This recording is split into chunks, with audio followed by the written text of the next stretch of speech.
Welcome to Mindshock. This is your host, Bruce McGuire. And you are listening to the Columbine Conspiracy Series. This is episode 21. The FBI report deleted files. And yeah, you heard it correctly. We're going to be going over the files that were actually deleted from the original FOIA of the FBI report on Columbine. If you think we've gone over some mind-shocking bombshells before, you haven't seen anything yet. As always, if you find the Mindshock podcast interesting and informative, you could donate to our PayPal. Just check the link in the description. Make sure you're subscribed, like, and share. Twitter, Facebook, Reddit, and Patreon. Patrons do get priority for case, topic, logical analysis, co-podcaster requests. You could also be a guest in the podcast depending on your tier. Questions, comments, theories, thoughts, suggestions, rebuttals, debunkings of any kind, leave them in the comments section. Unless, of course, you are with us here live. Then drop them in the live chat. I'll try to get to all of them. You can also support the channel by becoming a YouTube member right here on YouTube. Help logic and reason return to a world where it is quickly going extinct, as evidenced by the countless bootlicking, authority-worshipping, cultist coincidence theorists who get triggered at any notion that Eric Harris or Dylan Klebold didn't act alone here in this particular event.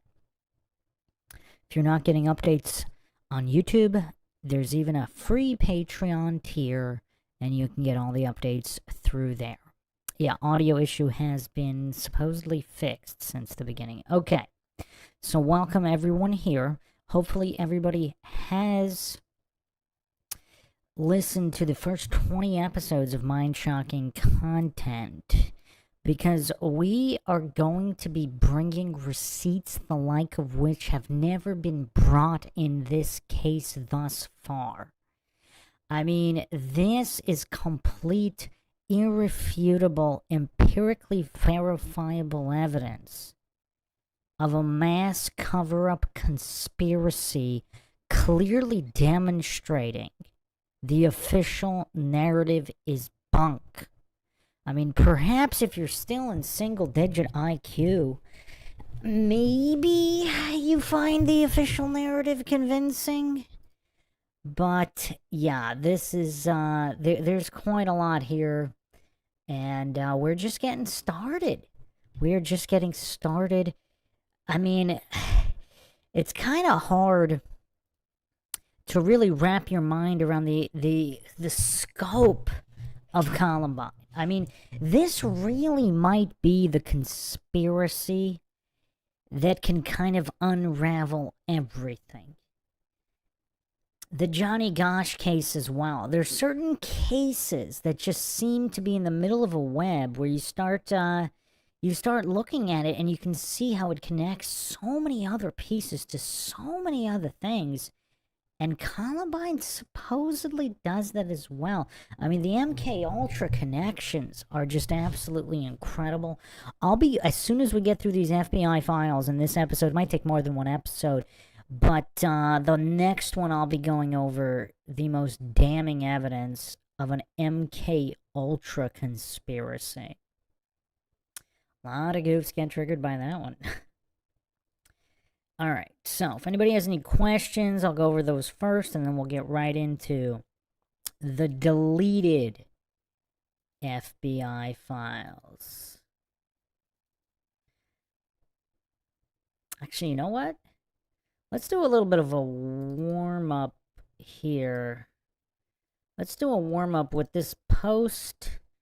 I don't know if I've gone over this. I don't know. Did I go over this on the previous episode? I may have, but I don't remember. I've gone over so much now.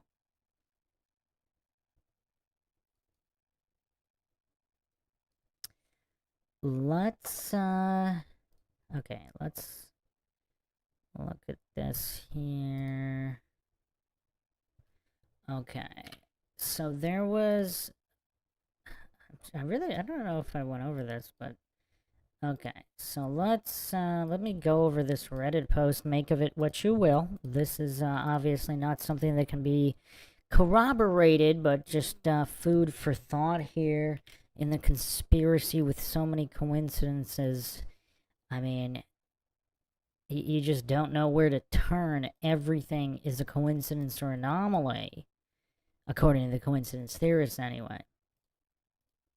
So here's an interesting comment on the conspiracy subreddit. I posted the AI analysis of the Columbine shooting on Mindshock. Actually, let me double check if I re-uploaded it here to the Bruce McGuire channel. If not, I will get that up tonight. Make sure it's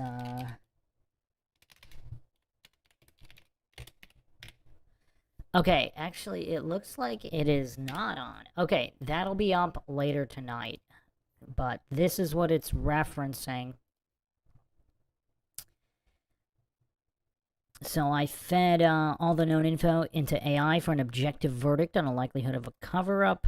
And a comment here, very interesting comment from Miss Scarlett. I lived there in Colorado during that shooting. I knew one of the cops who arrived on the scene before anybody was killed. He had to take a long leave because he was told not to do anything, not to help, just sit there in his car. Some kids were killed and he had a nervous breakdown.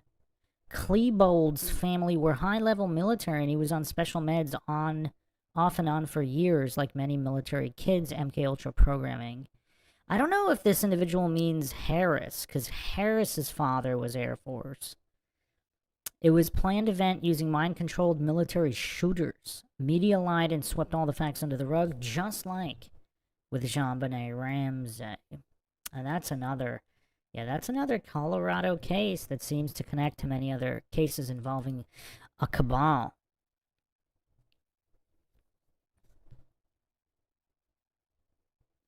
Seabass516 says, come on, Bruce, single-digit IQ would be insulting to plants and rocks. They're in the negative or something. Hard to quantify. Hard to quantify. Do zombies have brain cells? Maybe. Yeah, and it was removed. Yeah, it was. I did screenshot this, but my post, they did remove this from the highly controlled conspiracy subreddit. I'm actually currently on a 30-day ban from the conspiracy subreddit, so they do not like logical examination of certain conspiracies for sure. The controlled opposition, I mean, there seem to be some controlled op infiltrators on the conspiracy subreddit. A lot of stuff gets deleted there. So, okay, that's our warm-up here. Now let's get into the files. So, the FBI forced to release the files under the Freedom of Information Act. However, there were a ton of pages deleted. And we're going to be going over the deleted pages.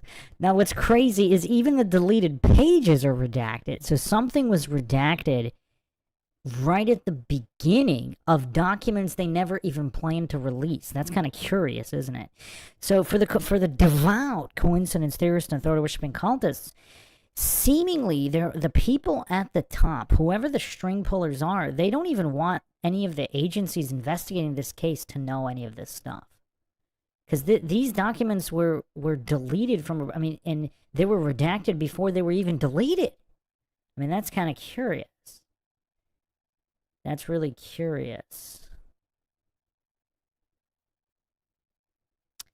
Oh, wow. Les Xylophone says we have Miss Jen Small in the chat tonight. And obviously I've gone over her account, one of the most damning accounts that the official, indicting the official narrative is not true. Kiki Keek says, my first channel got deleted for saying videos about the book Program to Kill by Dave McGowan. Yeah, I mean, YouTube does just randomly delete channels as well. I mean, they do that for innocuous channels, random cooking channels. I mean, there's people with completely innocuous channels have gotten them deleted as well. So it's always kind of, maybe they do that on purpose so that way they can point to that and say, see, it's not because of any kind of conspiratorial content.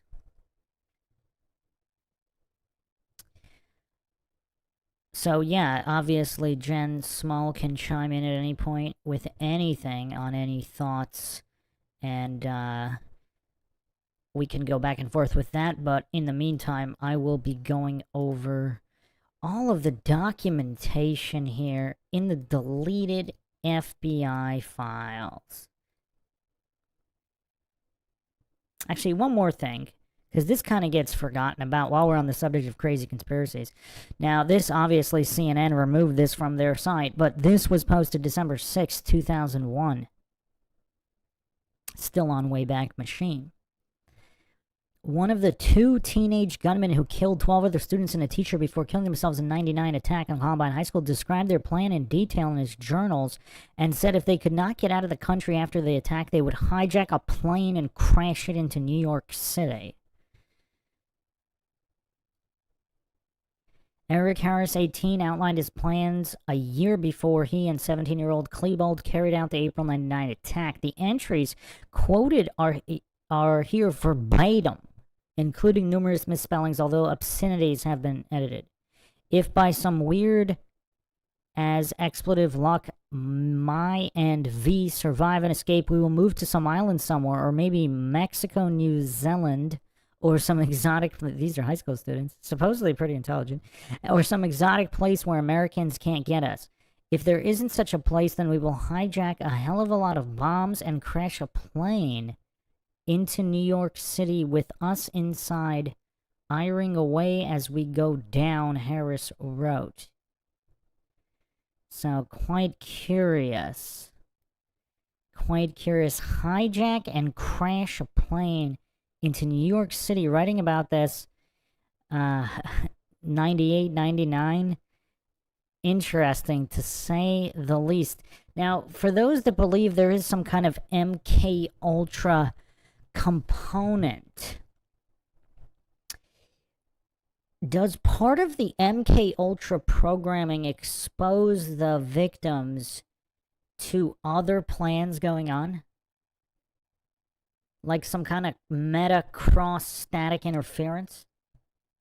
Like, let's say if Eric Harris really was MK Ultra at Plattsburgh Air Force Base, which is where his father was stationed in New York State prior to moving to Colorado, like, who was in the next room, or what kind of equipment were they using for the MK Ultra brainwashing?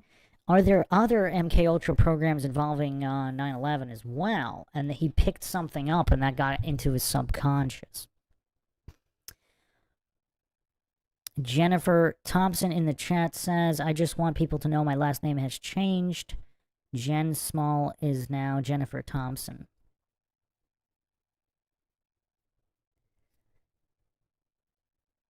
Johnny Appleseed says, LOL, Field and Love got banned. One of the best conspiracy channels ever. Rest in peace. Seabass says, I lost 3 to 5 accounts for exposing child R-word codes on Reddit. Did you know the Disney princess movies are codes? Sleeping Beauty, Snow White, and stuff like that are codes in the child R-word communities. That's pretty sick. Jennifer Thompson's in the chat saying, I agree that MK Ultra is responsible for what happened at my school on April 20th. 1999. So I'm going to start going through the documents now.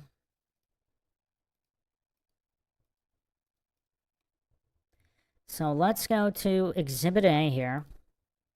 And I've highlighted in red what we're going to go over here. Now, the organization of these documents are pretty bad. So, I mean, whatever this chicken scratch is here, so this is however you want to organize this document. Okay, so those are the numbers here. Okay, so let's go through this document. Redacted white female, born redacted of redacted Tulsa, Oklahoma. Social security number redacted, telephone number redacted. Contacted this agent in reference to the listed matter. After being advised of the identity of the interviewing agent and nature of the interview, she provided the following information. On April 19th, 1999, approximately 10 p.m., Redacted was logged onto her internet server. And again, just keep in mind, these are the files the FBI deleted from the FOIA. So we'll be going over the motivations on why they did not want these files released. Furthermore, they were already redacted. So whoever the string pullers at the top are, these documents were already redacted and still not released.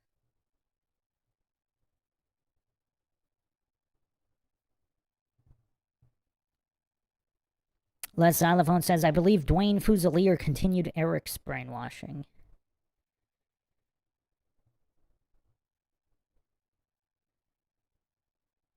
The Ant1747 says, I still think back to the transcript from Eric Harris, I believe in one of those infamous basement tapes where it was a few days before the incident. He said he didn't want to do it but had no choice. Yeah, there's actually, after we go over the FBI files, whether this takes 1 or 2 or 3 episodes, the episode after that, I'm going to go through all of the MK Ultra stuff.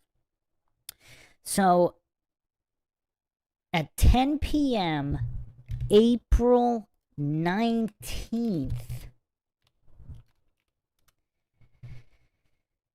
so, this is the night before, mere hours. This is mere hours before the shooting.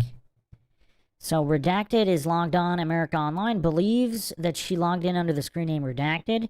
Redacted entered a chat room under the name Redacted, which she often visits, called Bob Onyart Live. And I need to do an episode in the Jean-Bonnet Ramsey series on Bob Onyart, because this guy has been named as a suspect, and this guy's also the center of quite a lot of conspiracies. So, Redacted describes this chat room as conservative and right-wing. While in Bob Onyart Live, Redacted had an electronic conversation with 2 screen names. One of the screen names was Redacted, which is a screen name which Redacted recognized and has talked to previously. The second screen name was Redacted, which is not a familiar screen name to Redacted, to the individual here. During the course of the conversation, Redacted made statements to the effect of something bad was going to happen in Colorado or North Carolina, April 20th, 99. Now, what is interesting about this statement? So, we've been talking about how supposedly this was supposed to be some coordinated attack.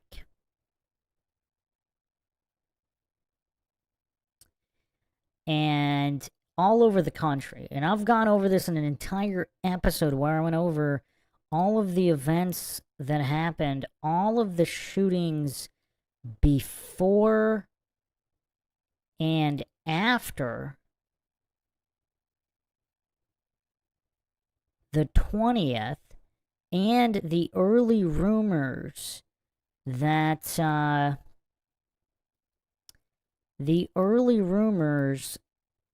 this was all, there was some kind of online, there was an online chat room, and this was nationwide. And just a quick recap, Robin Anderson, document 10,635 here. She said here, when asked who devised the label Trenchcoat Mafia, Robert Anderson replied that initially she believed that Chris Morris attended a meeting some time ago to represent the Trenchcoat Mafia for their induction into this national organization. She then stated no one else from Columbine attended the national level meeting, at the name Trenchcoat Mafia was just adopted by that group at her school. And look at this. This is one of the largest redactions in all of the documents. I mean, we could, what is, see, this gigantic block of text is redacted. Normally, they just redact names or locations. They redacted multiple sentences here so that nobody could even try to guess the context. And this is one of the craziest things, because not only is she stating, and did they mean to redact this entire paragraph and they just only redacted the middle? Because this is one of the only mentions to a national organization.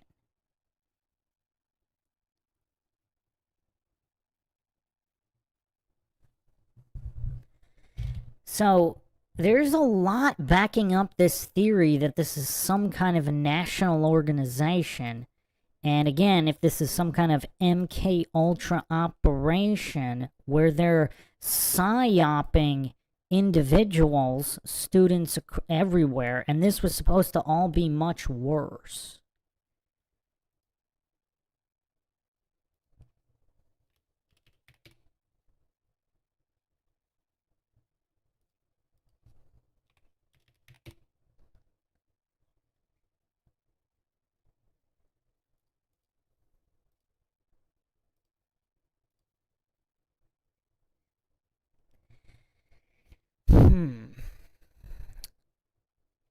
Yeah, let me put the map on screen here of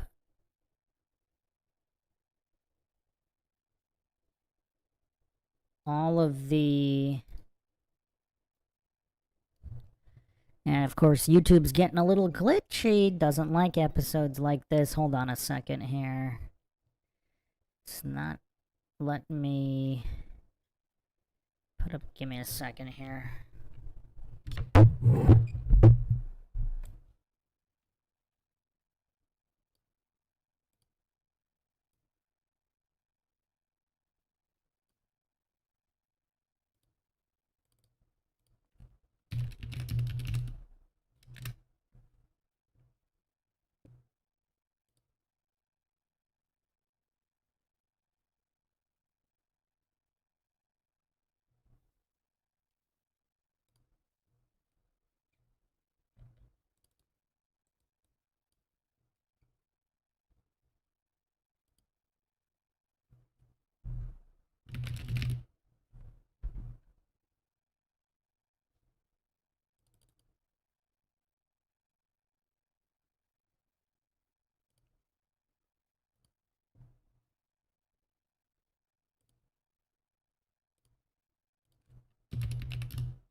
Okay, I got it.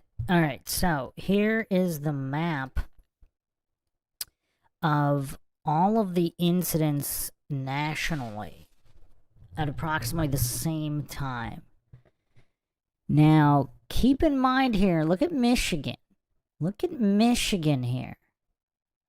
With multiple incidents, just a little bit of foreshadowing here, what we're going to go over in the documents. And then also locally in the Colorado area. And then, of course, you have North Carolina as well here. So the warnings of North Carolina. And then Michigan's also going to come into play. And then also, so this is what was going on locally. Look at all the high schools locally. I mean, just wild. Just the amount here.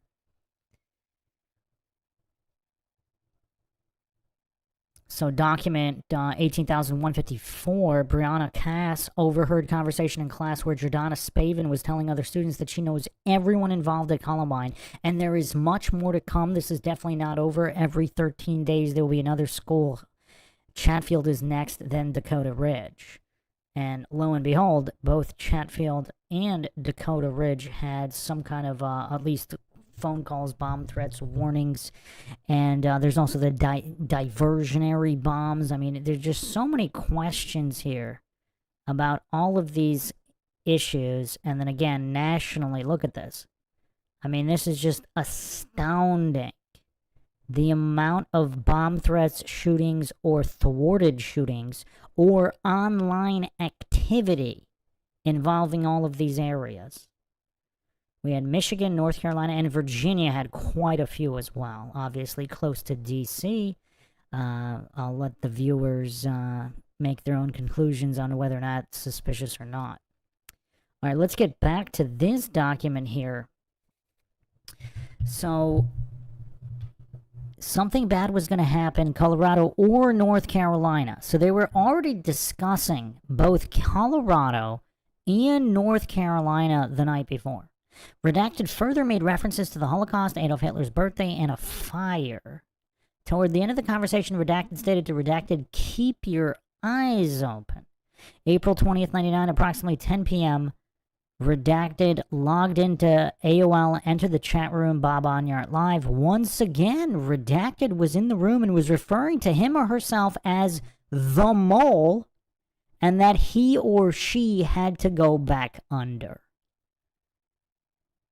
Redacted frequently visits the chat room Bob Onyart Live, and Redacted believes that Redacted is a 17-year-old boy, possibly from Colorado. I don't know what led her or him to believe that. Who is Redacted? So it says white female. Okay, so it's her. So for whatever reason, she believes it's a 17-year-old boy. But either way, this mole has to go back under, and this mole said that something bad was going to happen, Colorado or North Carolina. Very interesting. Very, very interesting here.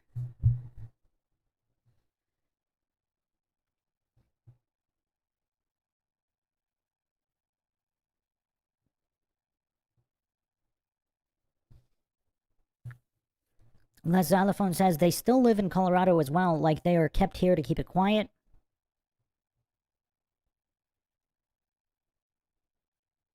Eric says, wow, that's so many. Yeah, check out the episode, The Inner Ring. I go over each. I actually spend time going over each and every one of those incidents. So check that out. Obviously, Mindshock, the most comprehensive, exhaustive coverage of cases. Les Xylophone says, well, Perry lives or lived up the street from the Aurora Theater when that happened. Holmes called into Sue Klebold's suicide hotline, and the call was dropped after 9 seconds. Wow. All right, well, again, as we're going over these documents, let's keep in mind these are the documents the FBI did not want to release, even when forced to by FOIA. All right, let's go to the next exhibit here.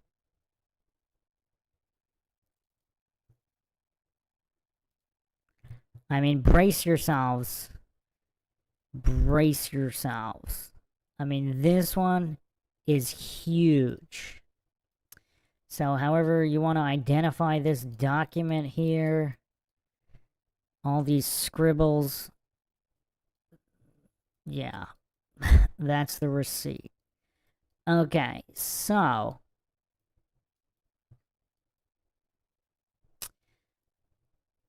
we have, and pay attention to the header here. So this is just a standard header, Federal Bureau of Investigation, and standard header here, because there's something big's gonna happen. Something big is going to happen in some of these other documents, so just pay attention to all of these documents as they come in. So here we have the synopsis.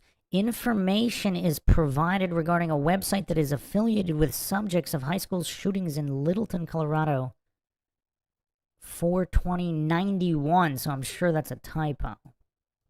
Administrative info is provided by Redacted from Oklahoma City during a telephone conversation with the duty agent. 4/21/99. The writer immediately contacted the Littleton, Colorado command post with this info. Redacted white male telephonically contacted the duty agent following in reference to the high school shootings. He stated his son found an underground website on the internet which he believed was being used by a group across the nation, which was affiliated with the subjects responsible for the shootings in Littleton, Colorado. The website can be found at www.d0x.com. Now, that website has changed many times over the years, and even the archives do not have it from back then. The earliest archives you can find are some kind of a book, audiobook, or book club blog or something. I mean, it's changed. I mean, maybe it's still used as some kind of code, but I mean, it seems innocuous. And I could not find an archive. To my knowledge, no archive exists of what that website looked like in 1999. So again here, we have, and this is specifically files the FBI did not want anyone to see. Why is that? I mean, how many references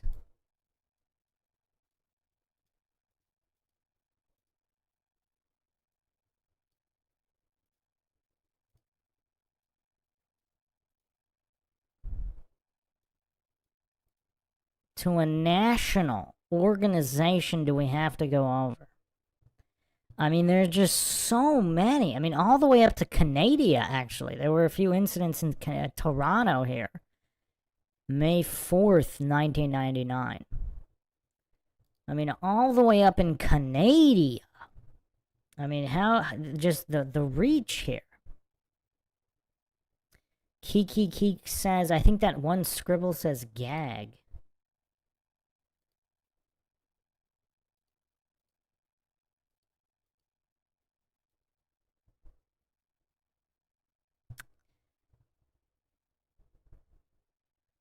It's either gag or page 9 or jag. I mean, I have no idea what kind of scribble that is. But yeah, so I mean, how many references do we have here? And keep in mind, these are the files the FBI did not want anybody to see. I mean, this is crazy stuff here. Mind-shocking revelations, and we're just getting started here. We are just getting started.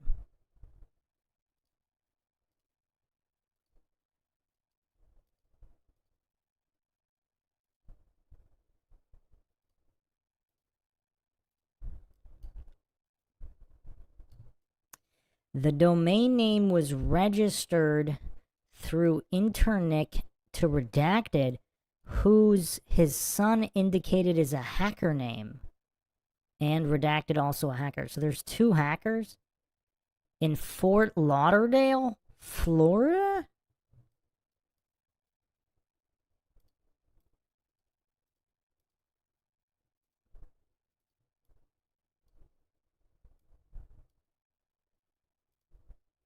And there was an incident in Palm Beach, May 16th, 1999. I think that was the prom incident with some kind of bomb. I'm not sure that's related to any of the... Oh, wait, there is Fort Lauderdale, April 21st, 99. Or is that the following day? Okay, wow. I don't know if anybody's made this connection before. So the website claiming there's some kind of national organization is registered to computer hackers in Fort Lauderdale, and there is some kind of event in Fort Lauderdale. Okay, let me bring up the entire episode and see what we could find, what happened in Fort Lauderdale.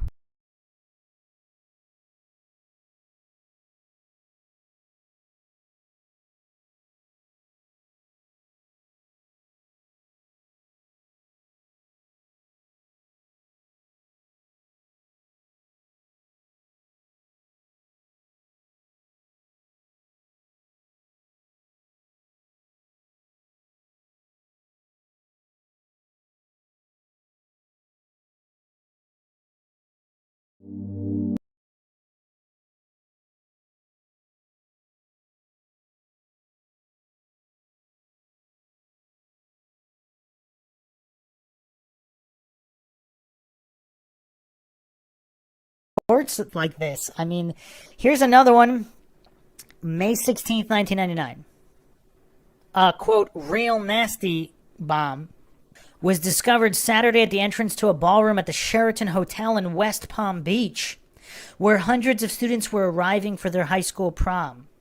The pipe bomb was filled with nails and other debris that could have inflicted serious injury had it gone off. May 19th, 1999. South Junior High, Anaheim, California.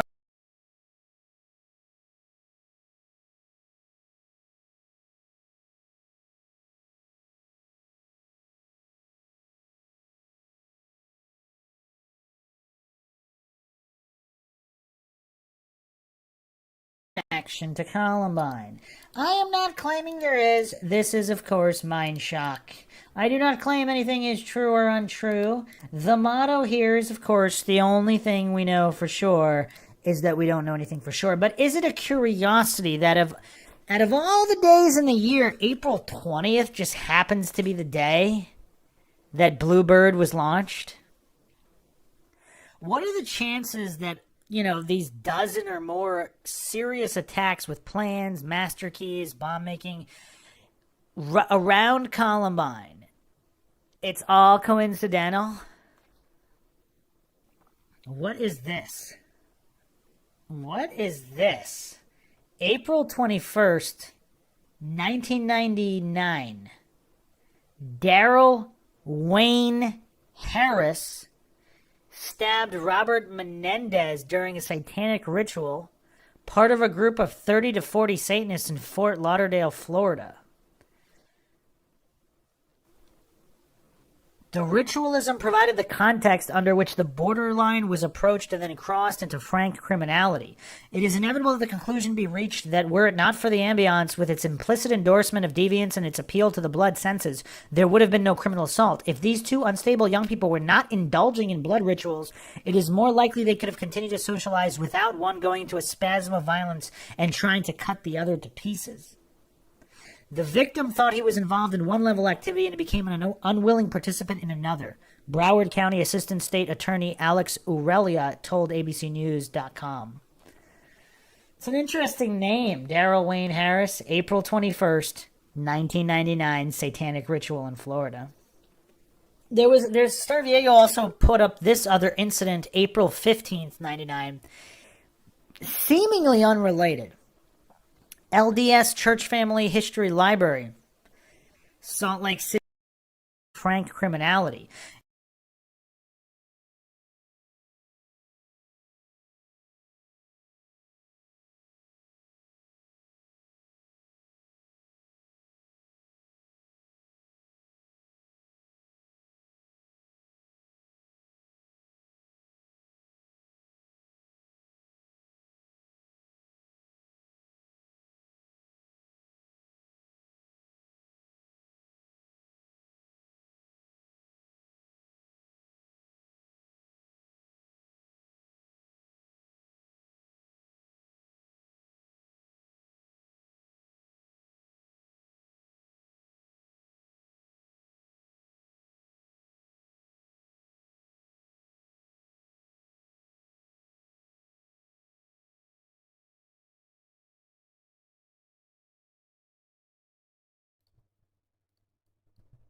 Okay, I'm gonna get the receipt on the screen in a second on this for those that think it's made up. But this is kind of insane. So, the city where two hackers registered a website where supposedly a national trenchcoat mafia is launching attacks, that the following day in that very city, there's a satanic ritual stabbing, and obviously Satanism,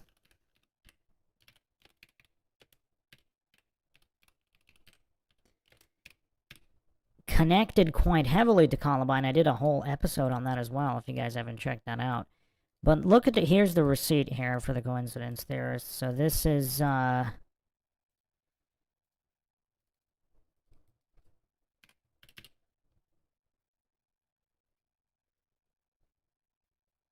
one second.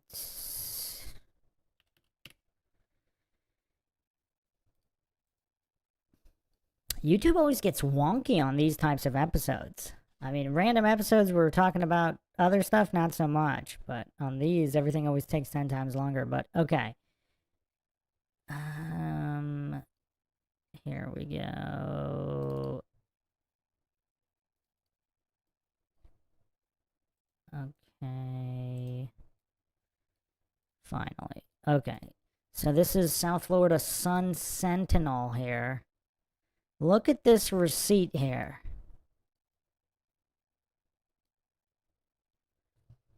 Satanic ritual ends in stabbing. Teenager will be arraigned for what police say was a satanic ritual that became a stabbing attack in Fort Lauderdale. Daryl Wayne Harris, 17 years old, is charged as an adult and is being held without bond. Okay. And he stabbed a 22-year-old known as named Robert Menendez.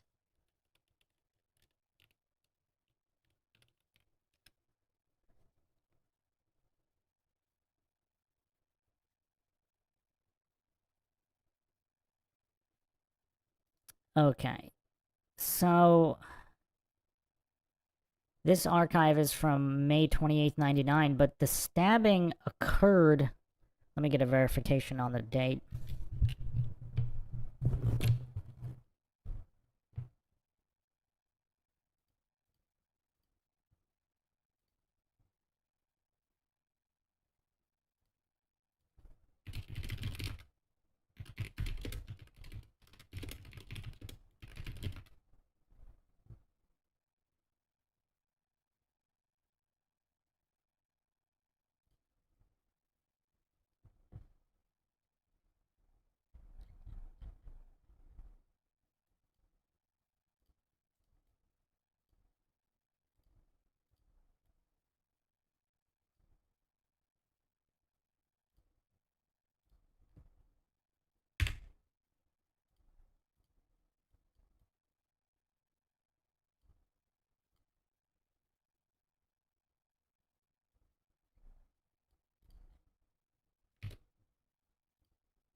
Okay, so I found another article here, a little bit more information.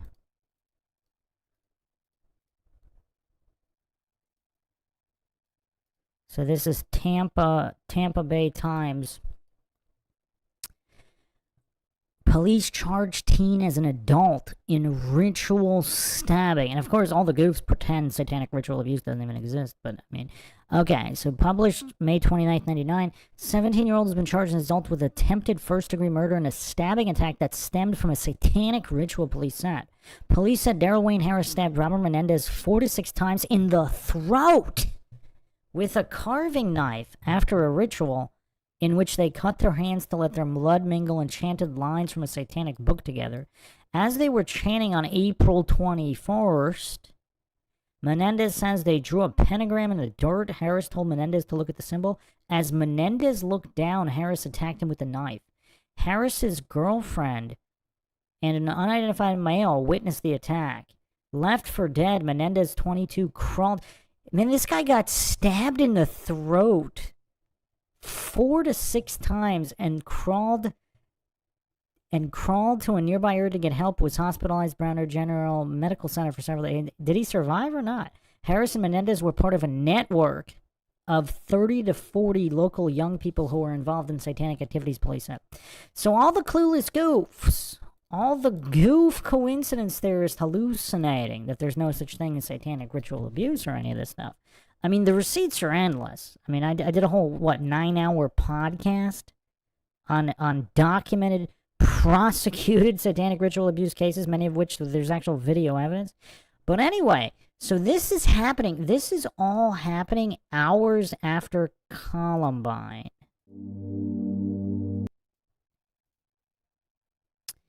That's interesting.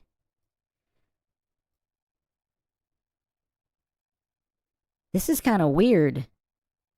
So, there's 2 hackers based in Fort Lauderdale where this satanic ritual stabbing occurs mere hours after Columbine.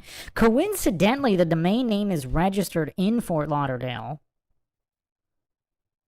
Now, it's going to get even crazier here. I mean, the coincidence stack is already so stratospheric. I mean, this is too much. Even for Mindshock, this is too much. Eric says Wayne Harris is Eric's dad's name. Yeah, it's going to get a little crazier, too.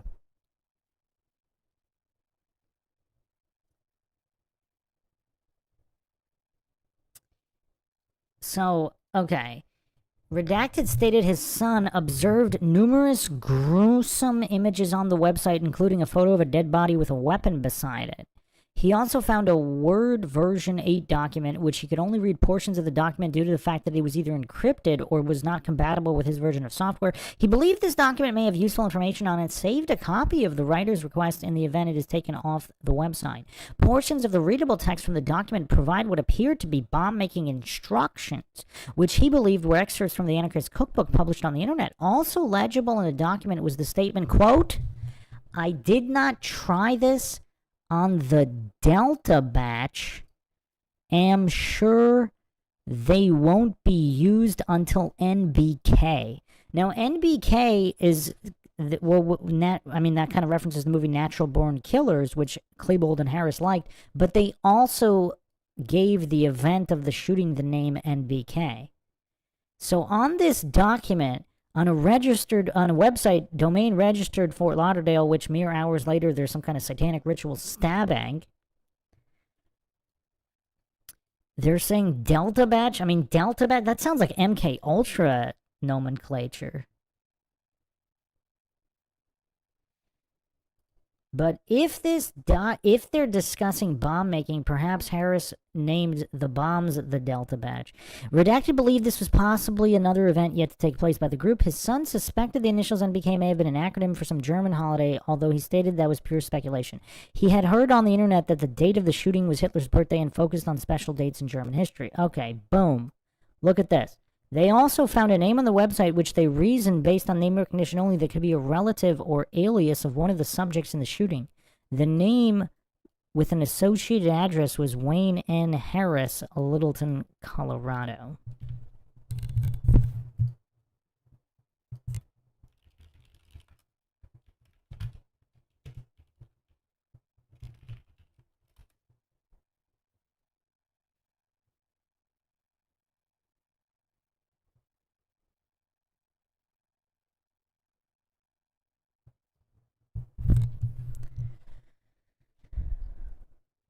Now, there is an obituary listing for Wayne. Wait, this is not Wayne N. Harris.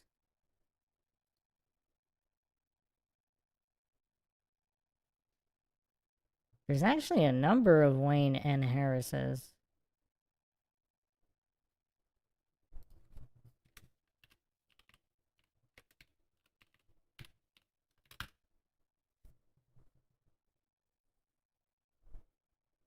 Yeah, actually, Wayne N. Harris is his father.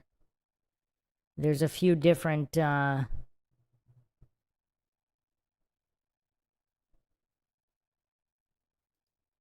quite a few references here to Wayne N. Harris. So this, the Denver Post has stated that Wayne N. Harris is the person mentioned in this document. So, okay. And also, of course, Wayne Harris involved in the satanic ritual stabbing. I mean, this, I mean, the amount of coincidences in here is insane.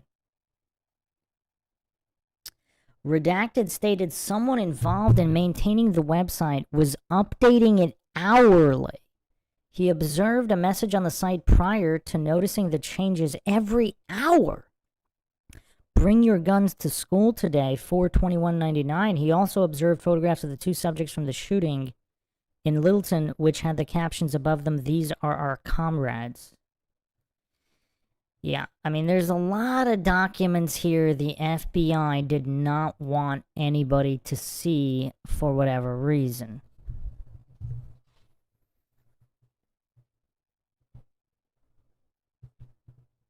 Seabass says the document mentions the Delta Project, where the CIA trained and protected serial killers like Dahmer and Gacy. Yeah, I don't know if Delta Batch won't be used until NBK. Yeah, I don't know. I don't know. But Delta, yeah, I mean, obviously Delta's military moniker. Yeah, this is very, very strange stuff.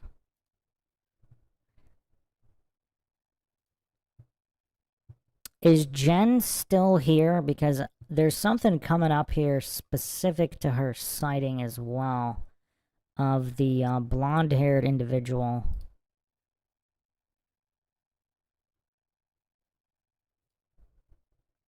We'll get to that in a moment. Got some more documents here to go over, however. Quite damning stuff. I mean, what is the coincidence of Fort Lauderdale? That's where this website regarding a national trenchcoat mafia? I mean, it's just so crazy. And what, there's approximately 30,000 cities in the United States, for all the goofs that say. I mean, if there's only 5 cities in the U.S., then yeah, you could say, oh, okay, that's a coincidence. You're talking over 30,000. I mean, that's kind of a massive coincidence.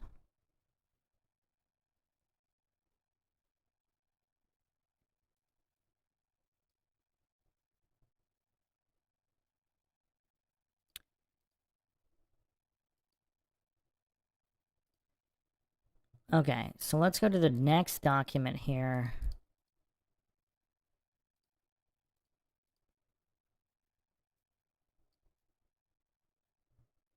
What does this circled X mean?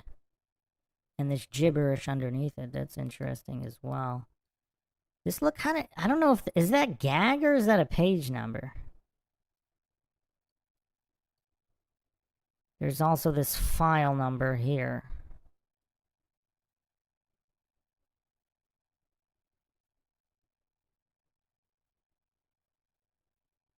Its contents are not to be distributed outside your agency. So even these documents for whatever agency, they're already redacted and not to be circulated. Very curious.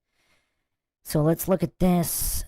At approximately 10:35 a.m., April 24th, 99, at the Denver Federal Bureau of Investigation office, positively identified, redacted, positively ID'd, redacted from a physical surveillance videotape.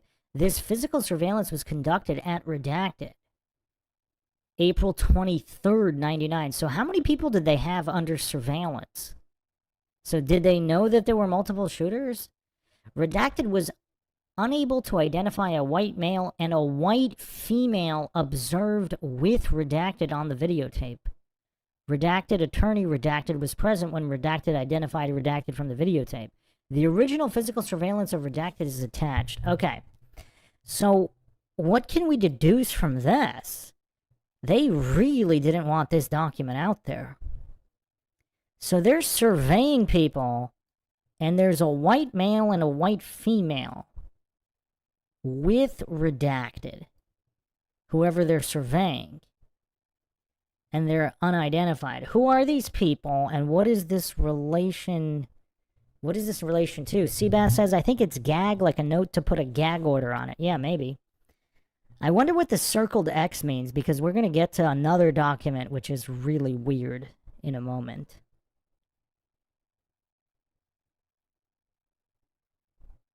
Oh, Seabass says, perhaps also about the Delta brainwave. Yeah, within MK Ultra programming, that's very possible. Oh, Jen's still here. Okay, yeah, I'm going to get to something really interesting in a moment, Jen. Also, actually, yeah, I'm trying to figure out the order here. Let me bring, because and one of the reasons I'm going over these documents is because nobody knows what it's. I don't think anybody knows what that's in relation to.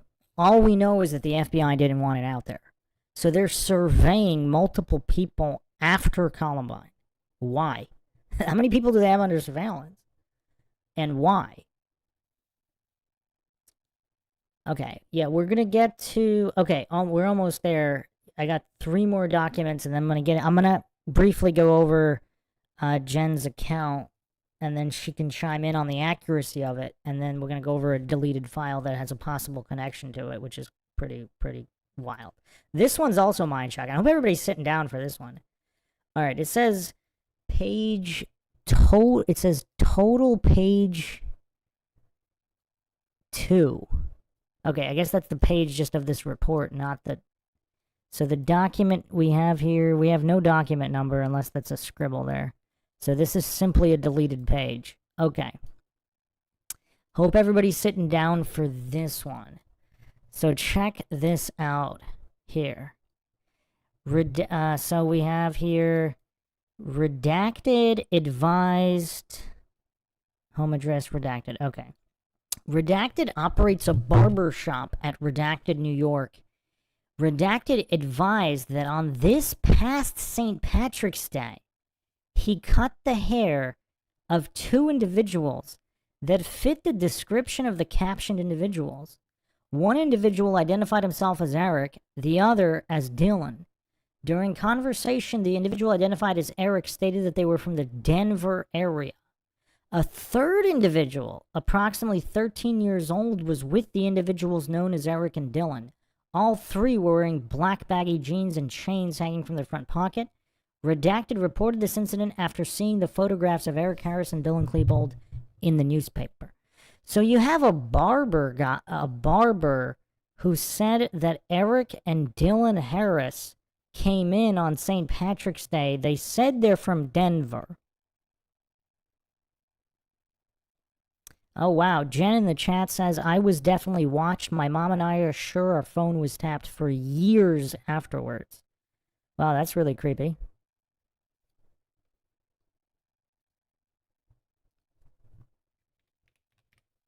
I mean, yeah, there was a lot of funny business with that.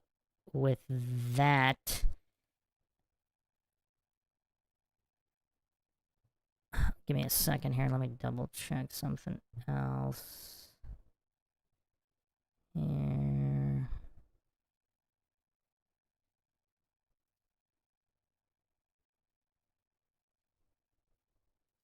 Okay. So, okay. So, what could this be? Is it possible that 2 guys who just happen to look like Eric and Dylan from the Denver area, but are not Eric Harris and Dylan Klebold, went to a barber shop on St. Patrick's Day, 1999? So that was March 17th. That was Wednesday, March 17th in 1999. So how could I mean, were Eric and Dylan's whereabouts accounted for on that particular day?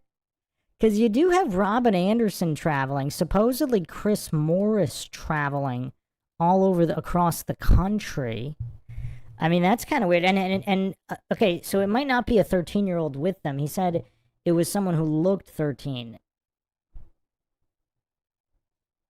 So it could be somebody, possibly their age just looks a lot younger. We don't really know. And why would the FBI not want this information out there? Because if it's really just a misidentification, right? I mean, there's plenty of random stuff in the released documents that has nothing to do with anything. Yeah, it says a third individual approximately 13 years old. So that's just the barber's opinion that he was approximately 13. But yeah, so obviously Dylan is really tall. I mean, Eric's not super short either, but whoever else was with them must have been a bit shorter for him to think that he was 13.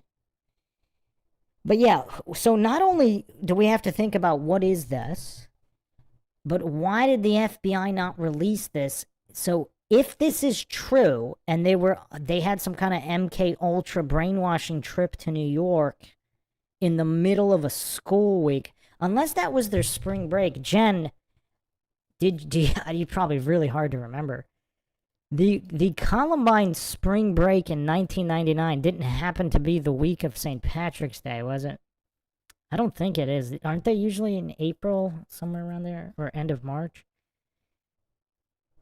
So St. Patrick's Day in 1999 was March 17th, Wednesday, smack dab in the middle of the week. So I don't believe anybody has even claimed that Eric and Dylan took a random trip to New York. And even if they did, why would they go to a barber shop? Is that common? Now, personally, I've never gone to a barber shop. So if it was the second or third week, that might have overlapped. Who knows? Let's out of who knows what Eric and Dylan did over spring break? Who goes to a barber shop? I mean, I've never gone to a barber shop on vacation. Is that a thing?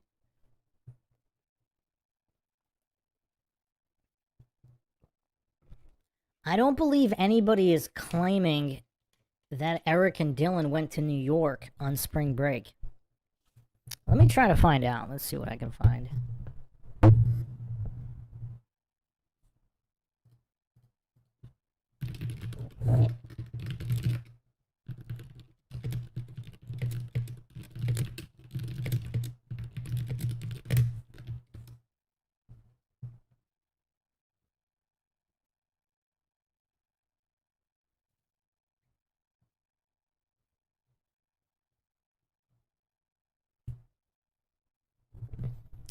Yeah, I can't find too much on that.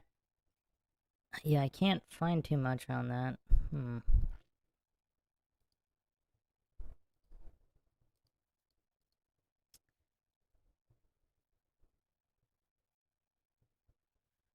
Jen said, I cut my hair in D.C. when I left Littleton to get away from the hub around the school after the shooting. I lived right across the street.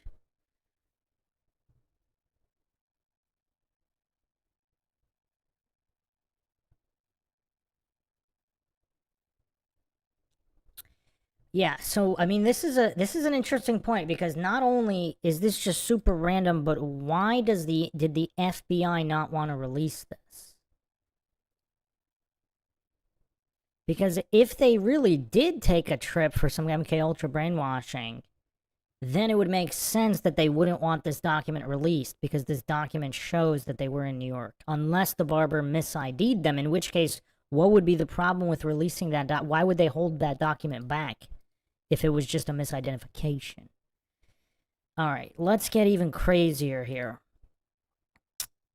And again, this document is an X with a circle, and we'll see what that means here.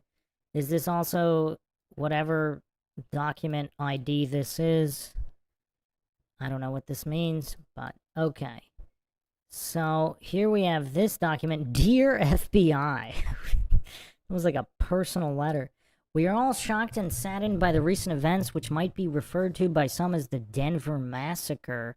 If you are at liberty to pursue the lead that I'm about to give you, you might find it to be a good one.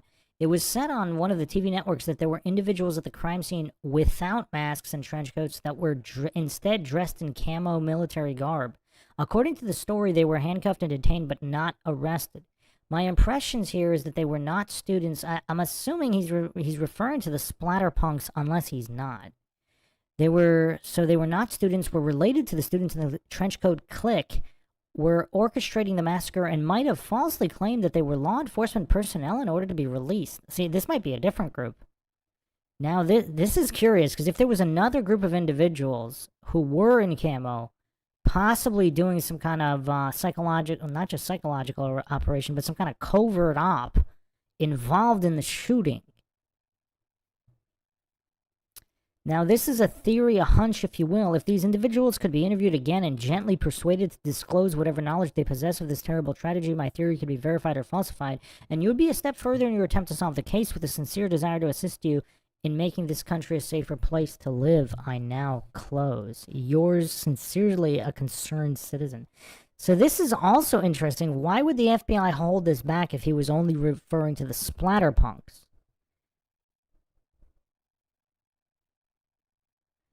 Jen says, I know who was apprehended and let go. They were in the field in camo in Clement Park. That's the splatterpunks, right? I'll put their image on the screen in a second. He might be talking about different individuals, which I'm going to get to in a second.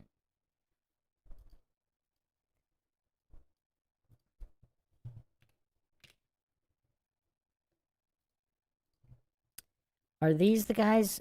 I mean, it actually doesn't even look like they're wearing camo, though. One of them might have camo pants. Are these the guys you're talking about? The splatterpunks? I went over them, and their names are known as well. We went over all of that. One of them was actually associated with some kind of threat at another area high school. I went over that. Yeah, I don't believe this is who he's referring to, and we'll get into why. There might have been other individuals in camo who were sighted inside the school. And we're going to get into that. Because this is really, really crazy. There's quite a few... I mean, this is one of the biggest mind shocks here.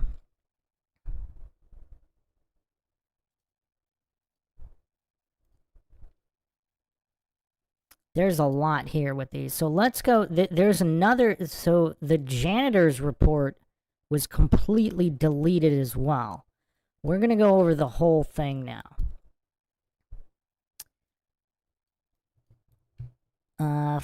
Yeah, I can't make out the chicken scratch here. I don't know what this chicken scratch is, but there's some kind of a number on this document here, whatever that is. So here we have... redacted. So this is the janitor. Redacted prompt the easternmost door to the cafeteria so that the lead cook, who he identified as redacted, could enter. He recalls that redacted, he did a cursory examination of the cafeteria at the time, saw no bags or backpacks on the floor of the cafeteria. Redacted walk through the cafeteria at the commencement of each class period. Redacted does not recall see any objects unattended to on the floor of the cafeteria of his walk throughout the day. Redacted said that if he did see an object, it was his habit to put the item on the table so that the person who lost or left it could return and easily find it. That's considerate. He is quite certain that he could have noticed an odd-shaped duffel bag or larger container during one of his walkthroughs.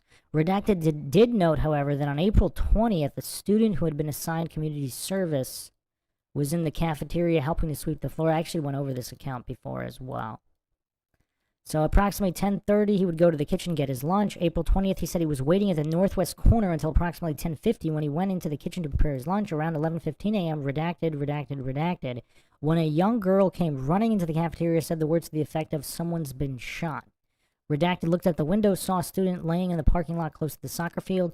At around that time, a window on the south side of the cafeteria with a Columbine symbol etched in it was blown out by either an explosion or a bullet. Redacted screamed, "Get down," to students around him at the time, recalls hearing sporadic gunfire. Redacted directed students to get under tables as gunfire increased. He noticed some students were running toward the stairs and the double doors leading to the south parking lot. Redacted recalls hearing gunfire upstairs above the cafeteria, and he went to the stairs that led to that area. This is kind of interesting, because if this is all simultaneous, so windows in the cafeteria are getting blown out while there is gunfire upstairs. How is that rectified with the official narrative? So he went to the stairs led to that area. He is not sure, but he thinks he went all the way to the music room located in the northeast side of the building, where he saw students fleeing in all directions. He then retraced his steps back toward the cafeteria and library area. He approached the top of the steps in front of the library leading to the cafeteria. He encountered a teacher he identified as Redacted, who said to the words to the effect, "Dave Sanders has been shot. Call an ambulance." Redacted thinks Redacted also may have said that 2 students had been shot, but he's not sure. Redacted reached for his walkie-talkie, and as he turned back to the library, he saw a student in a black trench coat holding a pistol and what Redacted thought was a long-barreled grenade launcher. He said the shoulder weapon was strapped across the individual's chest with the butt of the weapon on the right side of the individual's body. For a brief moment, Redacted and the subject were face to face, and he noticed that under the trench coat, the individual appeared to be wearing a white t-shirt. Redacted did not recognize the individual. Redacted turned and ran to the landing leading to the cafeteria. He should have said the age, because a lot of people said that there were older individuals there, non-high school students. And Jen, you identified one of them as well, right?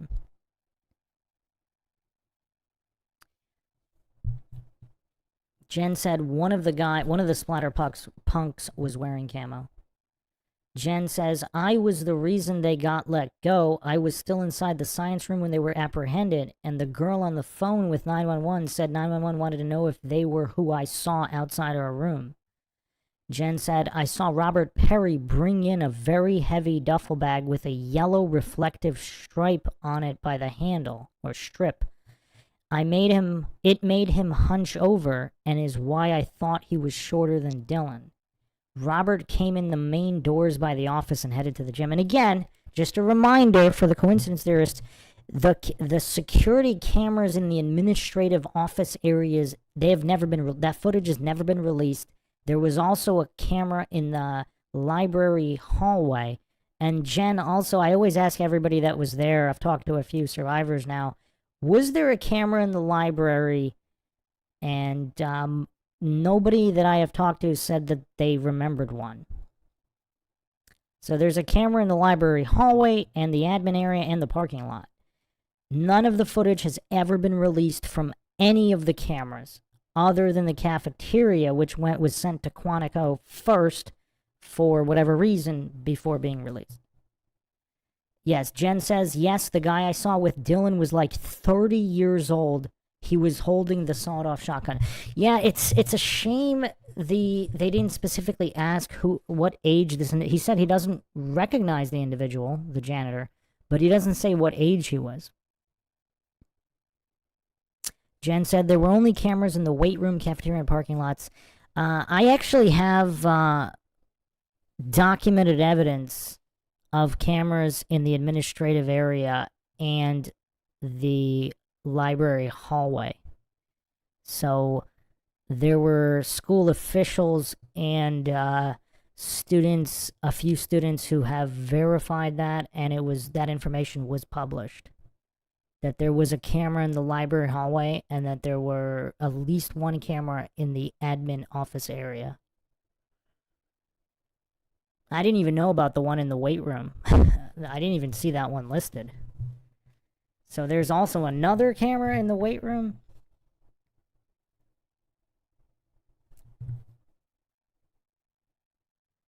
Yes, Jen says, I believe they had one in the main office too. Yeah, at least one. And there was one in the library hallway, but potentially not inside the library. Okay.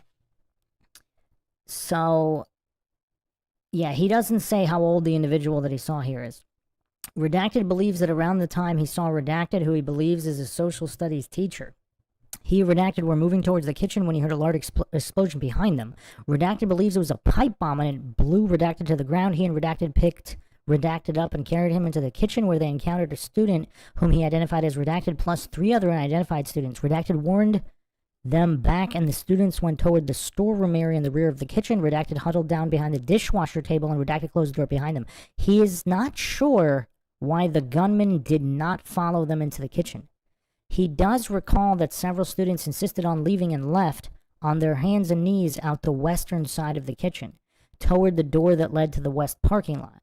Redacted encountered Redacted and a number of other students in the northern storeroom area of the kitchen, and recalls that Redacted and 17 other students entered the storeroom and locked themselves in. He believes the cooks were locked in their office. Redacted then left the kitchen and went back through the cafeteria to the auditorium and found the door unlocked. As he entered the auditorium, he noticed several students sitting near the top of the auditorium, and he saw a teacher who he identified as Redacted sitting with the students. Redacted motioned the students to come to him, and all the students came down to the double doors leading into the auditorium. Redacted told him there was an extreme emergency to get out as quickly as possible. He believes 50 to 60 students ran out the auditorium and down what he referred to as the business hall, which leads to the eastern lower section of the school. Redacted believes that the movement out of the auditorium drew the attention of the individual in the trench coat. And keep in mind, according to the official narrative, Eric and Dylan were together the whole time. So here, again, in what the FBI did not want released, the janitor's account here, he's stating that there's a single shooter multiple times so far here.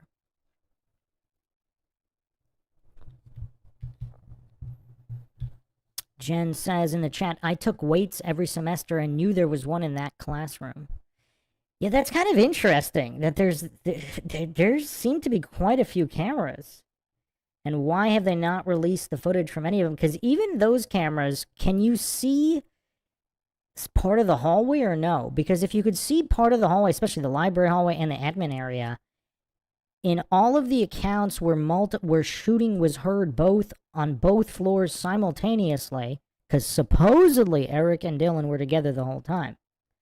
And not only that, they were cited together by many students, and other students also cited other individuals, including up to 3 at the same time. But obviously, releasing all the footage from all the cameras would probably, that would probably clearly show what happened that day.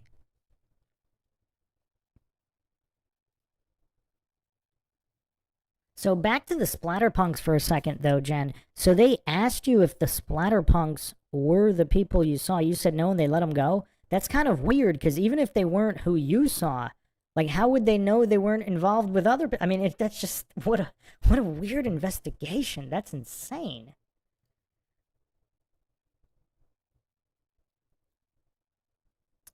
So Redacted again.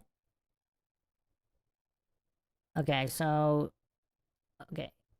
Oh, wow. So he's using the word man here. So would you use man for a high school student? Yeah, this is really interesting here. So drew the attention of the individual in the trench coat, and as he stood at the base of the stairs, he looked up and saw at least one of the individuals who was doing the shooting coming around the corner. Redacted believes it was the same man he had seen in front of the library. That's interesting. Would you call a high school student a man? Maybe, if he looks older. But if he's in his 30s, you would definitely call him a man. Redacted ran back through the cafeteria, and as he ran through the cafeteria, he noticed a student lying on the floor. When he got to the end of the cafeteria, he did not see the subject, so he went back upstairs and saw Redacted near the landing of the stairs. Redacted again saw the shooter standing in front of the library, and it is his recollection that as he and Redacted began running down the stairs together, the shooter began firing rounds at them. Redacted said that as he and Redacted entered the kitchen, and an explosion occurred behind them, and he could hear objects hitting the metal door on the serving line. Once he and Redacted were on the ground in the kitchen, they crawled under a large industrial oven, but realized that hiding place was not secure. Around this time, Redacted heard what he described as a whoosh, and saw fire in the vicinity of the cafeteria and kitchen. Redacted determined that he was in a bad place and moved further into the kitchen. He then entered the walk-in cooler, and Redacted went into the freezer. After approximately 1 minute, Redacted, who was carrying a radio, called Redacted and told him to open the door and that he was coming in the walk-in cooler. The door opened and Redacted entered the walk-in cooler. They propped a food cart against the door and prepared several large objects to use as weapons in case the gunman opened the door. Redacted kept trying to make contact with 2 individuals who he identified as Redacted on his radio. Redacted said that Redacted answered, and Redacted told them they were in the cooler and tell them when it was safe to come out. Redacted recalling hearing gunshots for a long period of time when he was in the cooler, but he could not tell where they were coming from. He believes he saw shadows moving around the kitchen, but did not see anyone. That's kind of creepy. That's kind of terrifying if you think about it. Redacted believes he heard shooting for up to an hour and 30 minutes after the initial incident. He said at one point there was approximately a 20-minute interval of silence, and then the shooting began again. He recalled looking at his watch at 1:50 p.m., and around that time recalls hearing shooting. He glanced at his watch at 2:25 p.m. and heard nothing. So that's interesting that the janitor is hearing shooting.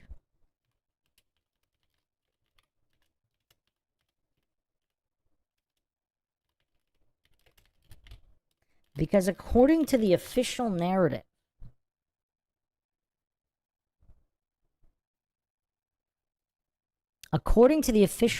Eric and Dylan died by gunshot wounds to the head at approximately 12 p.m. And yet, right here in this deleted document from the FBI, almost 2 hours later, there's still shooting going on. Jen in the chat says, there was at least 100 students that day that saw the same man I saw.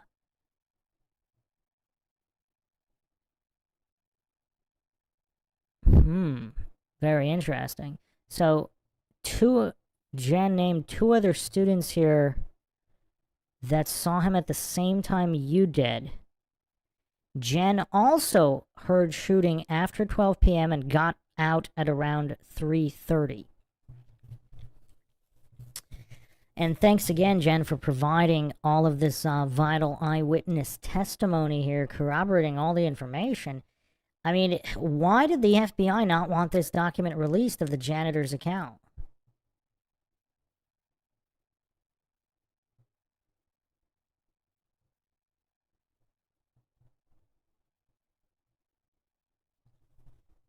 Yeah, Jen's account is going to be very important in a moment here. But yeah, nothing seems to add up. So are there other camo individuals in the school participating in this kind of covert op or whatever this was? And the splatterpunks may also be involved with the Trenchcoat Mafia in a larger group, but who are these other camo individuals that supposedly claimed to be police officers, and that's how they were let go? Now, if they were upper agency, I mean, yeah, obviously they would be let go. I mean, the plot's going to thicken even further here in these deleted documents that weave a heck of a tale here, and it's just very, very telling why the FBI did not want these particular documents released.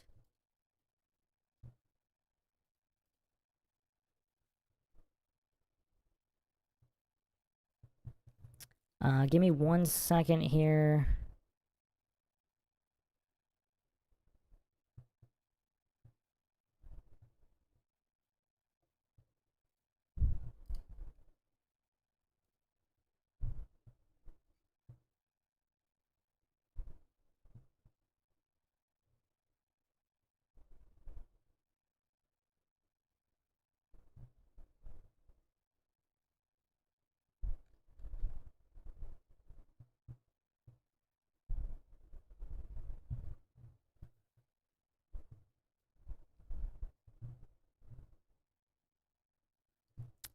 Okay, so let's go over one more document, then we'll go over Jen's account and another deleted document that is... okay, so this is very curious. There's a big reveal here in this set here. I don't know what this means at the top of the document, but that is this document. So look at what here, there's classifications here. So this is unclassified. This is very important because some of these other documents are going to be very interesting here. classification top secret, secret, confidential, unclass, EFTO, and unclass. So this is checked unclass. Now, but it's still interesting because the FBI did not want to release this. This just says, you know, which agencies are involved here. I'm not going to go through the whole thing. It's not really relevant. Except for this, the highlighted in red here. Each of all the different teams and all of this. Each of these teams for investigative teams is coordinated by a Jefferson County Sheriff's Office deputy and an FBI SA. The investigation is, I'm assuming that's special agent. The investigation is being managed by a Jeffco SO captain with coordination and assistance provided by an FBI supervisor. So everything is going through them. So that's interesting because if they decide on a narrative, they're pulling all the strings here. So there is no real independent investigation. So even investigators were honest. They have no choice but to bow to the whims of the string pullers here. And this is another very important point here, previous statements made by students as well as numerous internet postings, mostly by Harris, seem to indicate that they planned and carried out this act alone. However, eyewitness accounts still to be corroborated indicated the possibility of additional individuals seen with captioned subjects immediately before the incident began. Interviews in excess of 200 students and faculty who may have been captioned subjects before and during the incident are underway. Before and during. So we went over 100 accounts. This deleted withheld FBI document says that there's over 200 that may have seen additional shooters. So how many more accounts are in documents that were never released? We have over 100,000 unreleased documents. And I think they're stated not to be released for another 100 years or something like that. Something insane. So here it's stating there's over 200 students and faculty that may have seen the captioned subjects before and during the incident?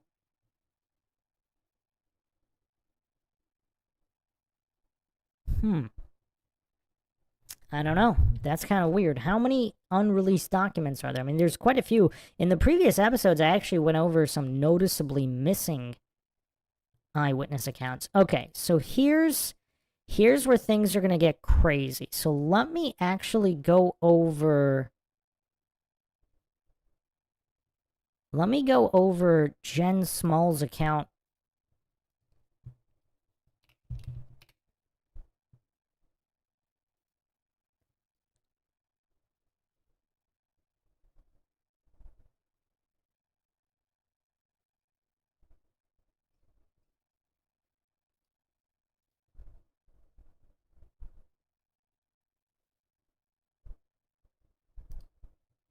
For people who are not familiar. And Jen, you can correct any inaccuracies here. I simply went over the documents.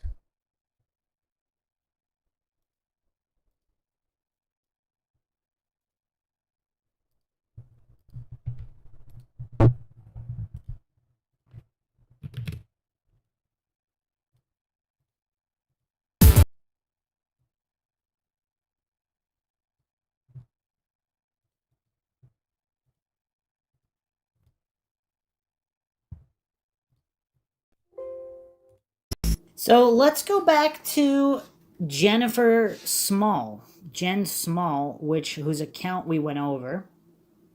But I'll do a quick recap. So document 2182 onward. So her handwritten statement is not, there's no date here or time of the statement. So I suppose it could have been day of. I looked between the tables to see what was going on. I saw a senior standing outside our classroom door. I knew he was the shooter. Then I saw an adult, blonde, short, spiky hair, thought he was in his 30s. I thought he was a cop until he held up a sawed-off shotgun. Then he and the senior tried to break into the room where a shot teacher went. So she's the one who saw the older guy with spiked hair in his 30s. When they couldn't get in, they ran away, shooting down the hall once or twice. After that, they ran. I waited outside the door. I saw smoke like a smoke bomb had been lit. We stayed in the room until SWAT escorted us outside. And so, follow-up document here, interview with Jennifer Small. This is document 2185. Interview April 28th by Jill Rudler, Colorado State Patrol, approximately 3:15 at her residence. She had been interviewed a few days before by Pat Vanderkamp. I asked Small to go over the details of the day. She said she had seen Eric Harris at the smoker's pit between 11:05 and 11:10 on April 20th. She wasn't sure about what he was wearing, but thought he had on a trench coat. Miss Small said she made a remark about having a bad day to the students at the pit. Eric said something like, "Not only are you having a bad day, it's Hitler's birthday." Small said she remembered the remark because Harris usually didn't speak with her.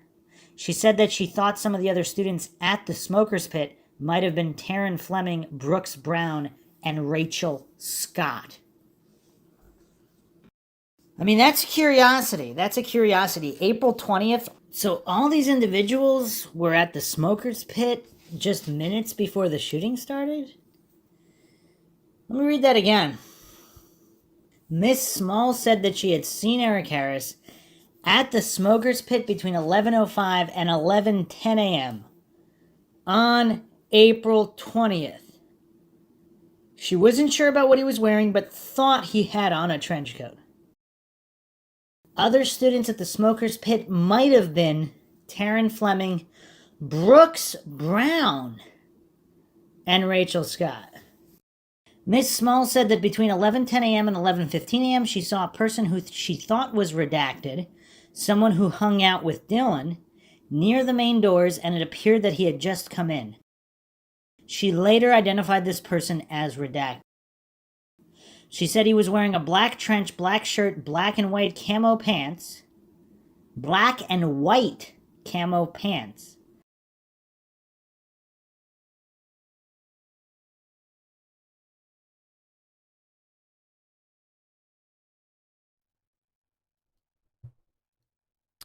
Jen in the chat saying Brooks and Rachel were best friends.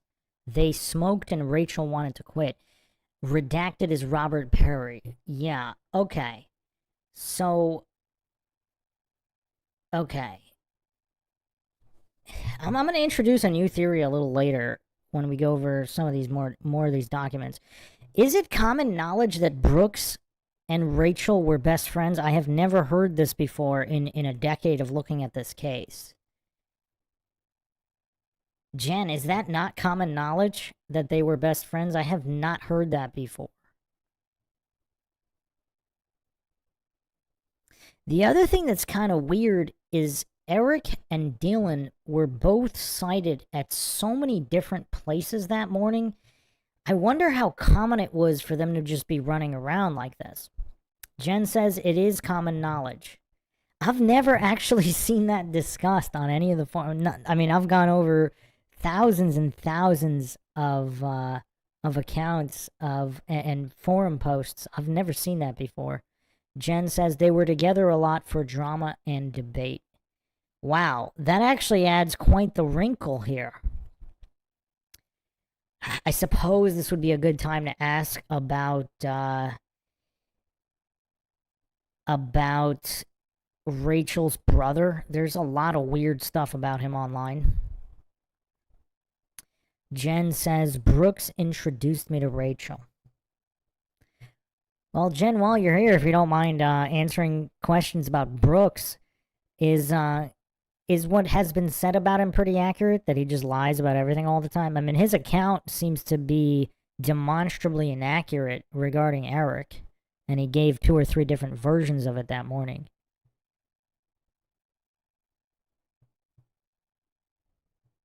Lord Zed in the chat saying, I'm of the opinion all this stuff is very connected. Well, this is a first for Mindshock. We actually have Jen Small Thompson here in the chat at the same time we're going over her account. I actually talked to a few other survivors, not live on a podcast, but just through email and other correspondence. But I think this is the first time we have a survivor in the chat corroborating information. Jen said I would trust Brooks with my life. That's interesting. Doesn't really quite answer the question about other people's perceptions of him. I mean, he's made a lot of demonstrably false statements. I don't know if, Jen, if you've watched my previous episodes, I did an entire segment on Brooks Brown. Jen says, I was close with Brooks for many years. I mean, there's always people who just, if they're true ride or die friend with somebody, they're not going to act that way towards that person. But that, they still might act certain ways around other people.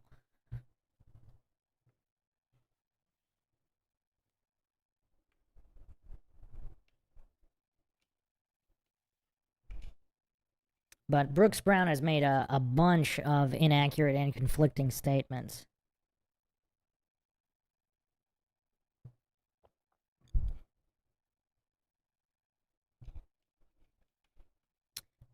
But Jan, and it's okay if you don't want to answer, but what do you think of Rachel's brother? There was a lot of I didn't do an episode on this yet. There's quite a lot of information that was being discussed on various forums that he was actually connected to some trenchcoat mafia members.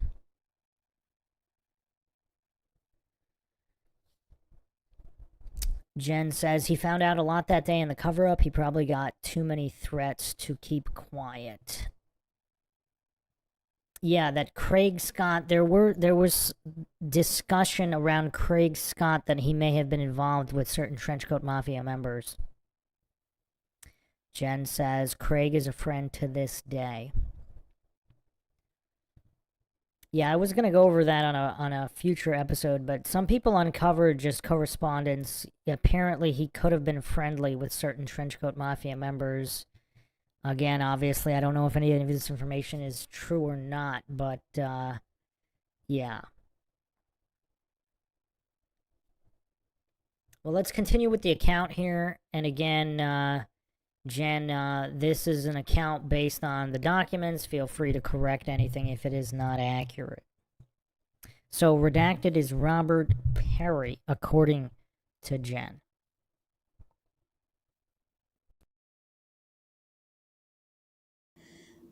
He normally tucks his pants into his boots, but she doesn't remember if they were tucked in or not. And he was carrying a black-colored duffel bag with 1 or 2 yellow stripes, or maybe just some yellow color on it. The bag appeared to be heavy by the way it was being carried upon his shoulder. Miss Small said that Redacted is about 2 to 3 inches shorter than Dylan. Okay, so out of the Trenchcoat Mafia members, who's 2 to 3 inches shorter? Is that pretty much just Joe Stair? Unless he was short, stocky. I don't think that was Brian Sargent. Maybe Zach, but Zach Heckler's 6'2", Nate Dykman's 6'2".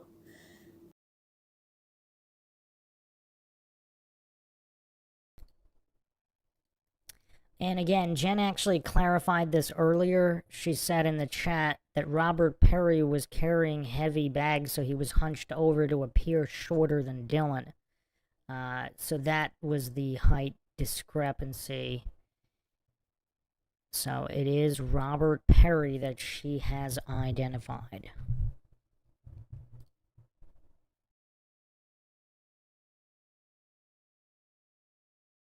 Just a little shorter. So pretty much Joe Stair, who's about... And that ones we don't know the heights of.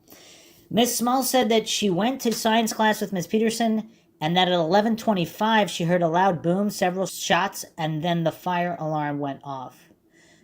Miss Small said that Mrs. Miller, a teacher, came in and told the students to lock the door. There were 2 adjoining classrooms, and the next room was Mr. Sanders. At some time, she looked into the hallway, saw the trail of blood into the adjoining classroom where Mr. Sanders went after he was shot. Miss Small said that the teachers, Mr. Johnson, Mr. Friesen, Mrs. Miller, and another teacher were in the classroom with Mr. Sanders, and that the students had gathered in the adjoining classroom. Miss Small said that sometime Mr. Johnson came in, told them to flip the tables to sort of barricade they could hide behind. She said she peeked out between the tables and also looked out the windows of the classroom doors. She said between 11:45 a.m. and noon, she looked into the hallway and saw Dylan in the hallway with another white male. She said that he looked past the other person, he would have seen her easily.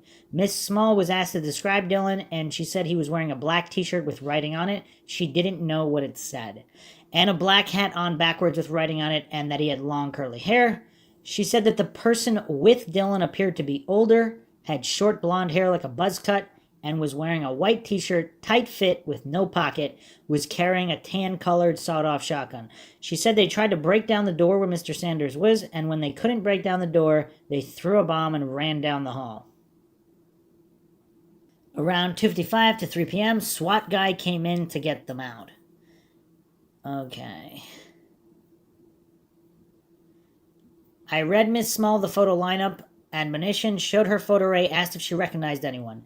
She immediately identified photograph number 1 as Dylan, the person she saw outside of the science room between 11:45 and noon on April 20th, 99. I showed Miss Small another photo lineup and asked if she recognized anyone. She immediately identified the person in the photograph number 3 as Eric, the person she had seen in the smoker's pit between 11:05 and 11:10 a.m. on April 20th, 99. I showed Miss Small another photo lineup, asked her if she recognized anyone. She positively identified the person in photograph number 6 as an associate of the Trenchcoat Mafia. She did not know their name. The person in photograph number 6 is Chris Morris. I showed Miss Small another photo lineup, asked if she recognized anyone. Miss Small that she believed the person number 3 may be the person that carried in the duffel bag. Miss Small said she didn't know his name. The person in photograph number 3 is redacted. So is that either Joe Stair or Robert Perry? During the interview, Miss Small marked on a map of the school the location of the science room that she had been in. She marked this room Peterson classroom. She drew a small line to depict where the tables had been set on their sides, X to mark the spot where the students hid behind the tables. In the hallway, she marked a D for where Dylan was standing when she looked out the window of the door, and an E for where the other person was standing with Dylan.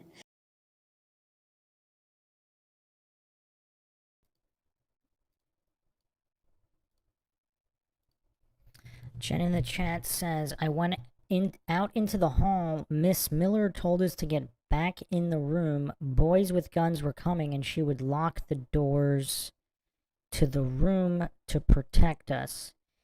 If you look at the photos of Eric that day, his white shirt is baggy on his arms. The guy I saw talking to Eric was buff, and his shirt was tight around his biceps.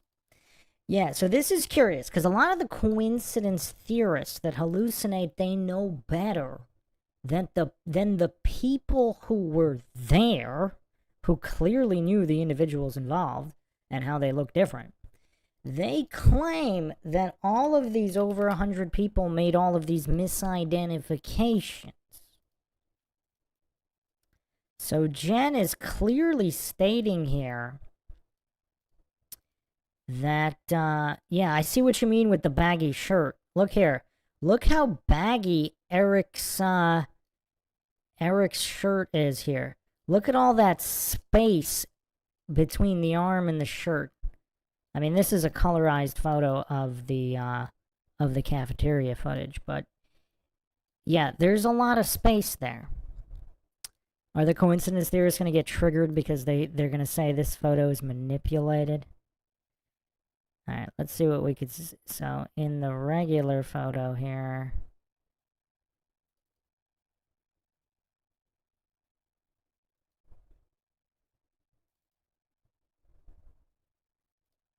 Alright, so here's the non-colorized version, and you could see the same thing. Look at all of the space between his arm and the t-shirt sleeve. He's clearly not buff. He's quite skinny. Eric Harris is quite skinny. So Jen in the chat here is confirming here that the individual she saw, so not only could she not have misidentified Eric Harris because the other individual was talking to Eric. So she saw them both at the same time.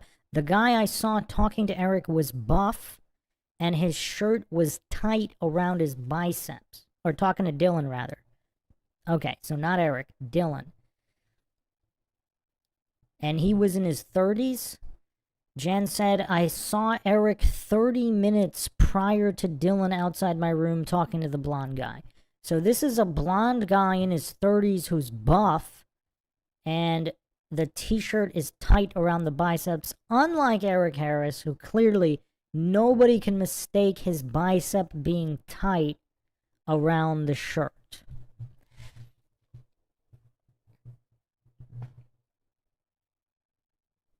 Duckin' Felonies in the chat says, my old boss was there too, but she didn't see them.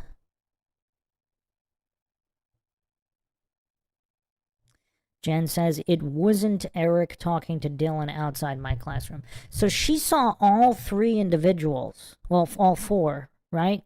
So she saw Eric Harris, who she clearly identified. She saw Dylan Klebold, who she clearly identified. She saw Robert Perry, who she clearly identified as all different individuals, as well as this blonde guy in his 30s, approximately, who's buff with his bicep tight around the shirt.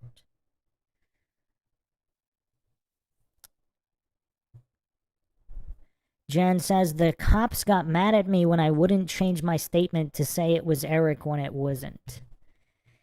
Well, let me ask you this. Did you get the impression that these were Keystone cops and they just wanted to close the case and make it nice and neat? Or did you get the impression that they knew that there was some kind of cover? Because, I mean, I'm not... It's... Do you think they knew that there were additional shooters and this was some kind of covert op? Or do you think they genuinely were just either dumb or they didn't care what the truth was? It was just a day at the office and they just wanted you to say what matched everybody else just so it would match. So, do you think they were mad from a nefarious standpoint or from they don't care about the truth, they really don't think there was somebody else, and they just want to make it neat? Because I've seen this, when I went over the 100+ accounts, it seemed that they did this with a lot of people, and then certain parents wouldn't even let their kids be interviewed because they were afraid that they wouldn't be believed.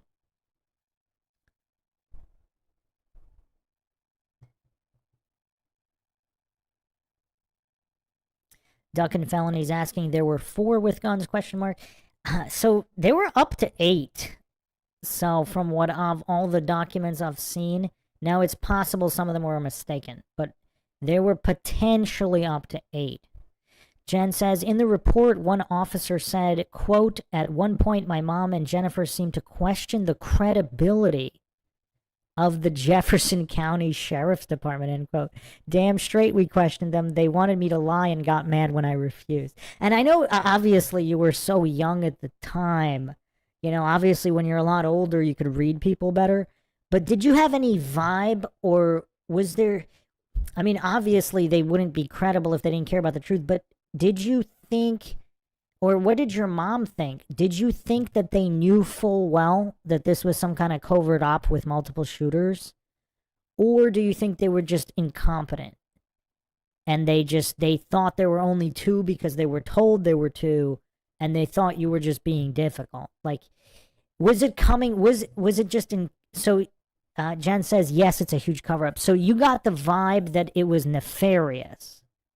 Like they were getting mad because they knew that there were more shooters and you wouldn't, help them cover it up. Well, Duckin' Felonies, the 8 is just what I've seen documented, just based on all of the, just the amount, just the not just the eyewitnesses, but the ear witnesses. Because while Eric and Dylan were being cited in the library, so many other people heard shooting in other areas of the school. So there's, on both floors simultaneously and also outdoors. Not to mention all of the fully automatic weapon fire that was reported not only by students but by law enforcement. By law enforcement and EMS personnel, which I've gone over in previous episodes. So it potentially could have been 8, but it looks like the bare minimum would have been 3, but it looks like it was probably 4 to 8. Jen says, my mom thinks so too. So your mom got just a bad vibe from them. Yes, I have the photo of the third gunman. I can put it up right now.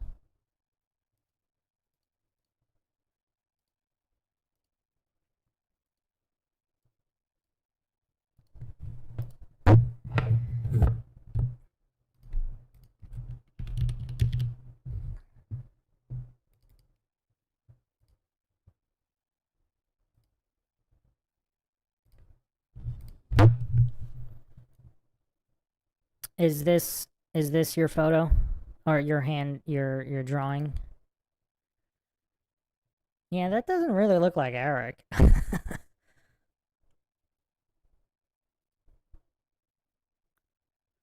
Jen says, I think he was related to Eric, military guy. Okay. Well, I mean, again, it's kind of hard to ignore that in a lot of these cases, there's just somebody in high-level government military, like Eric's father. It's just kind of weird. It's kind of weird.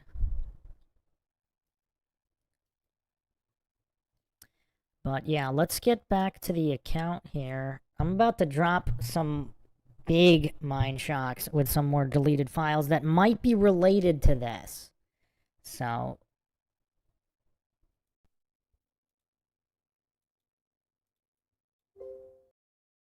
this was at my direction, as Miss Small does not believe that the other person was Eric. Miss Small drew an arrow to indicate which way the suspects ran after they unsuccessfully tried to break down the adjoining classroom door and then threw the bomb. So, curious follow-up here on October 13th, 99, regarding the follow-up interview that occurred on October 12th. Okay, so Jennifer, her mother, met at the Jefferson County Sheriff's Office South Substation, conducted the interview. Okay. My initial question was pertaining to Jennifer's observations, where she stated she saw redacted at the high school between 11:10 and 11:15 on 4/20, and that redacted was near the main doors and appeared to be carrying a large duffel bag. Jennifer initially identifies this person as redacted, then recants and identifies redacted. So these are two different individuals. Both redacted, neither Eric or Dylan. Jennifer explained that she does not know redacted and told me that the individual she saw that day looked similar to redacted, but she could not positively tell me who the subject was. I asked Jennifer if she was implicating redacted as being involved in this incident. She told me she has no knowledge of him being involved in this incident and did not see him doing anything which would lead her believe that he was involved in the incident. And again, how much of this is coached, how much of this was based on them not wanting her to make trouble, etc., etc. We don't know any of this information.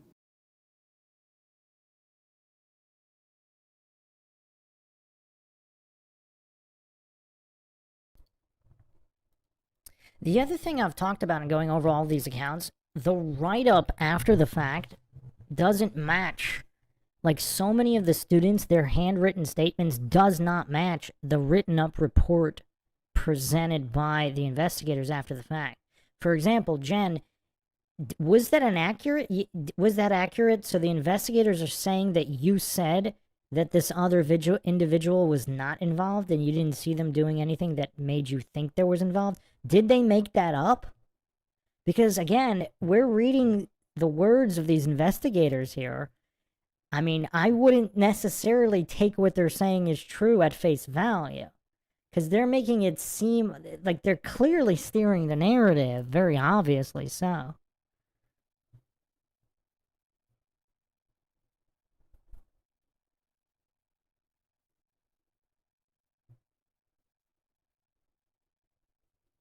Jen says, I don't recall making that statement. Yeah, that sounded kind of suspect. You know what's crazy, though?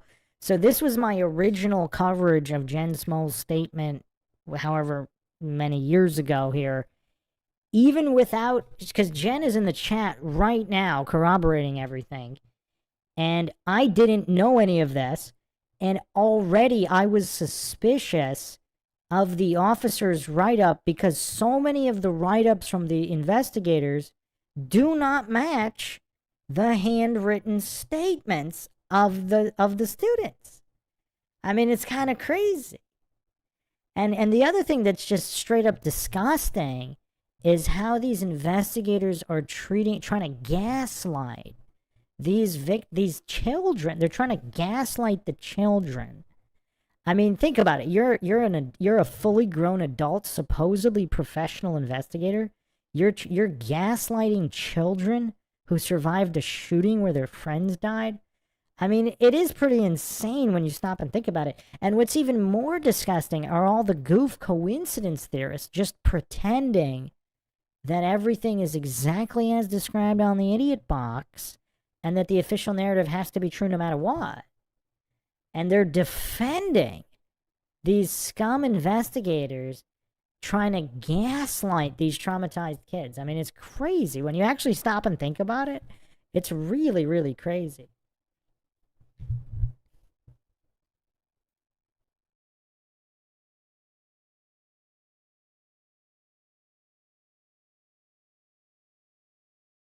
I asked Jennifer about the statement that she made between 11:45 a.m. and noon. She observed two armed gunmen in the hallway just outside her science class.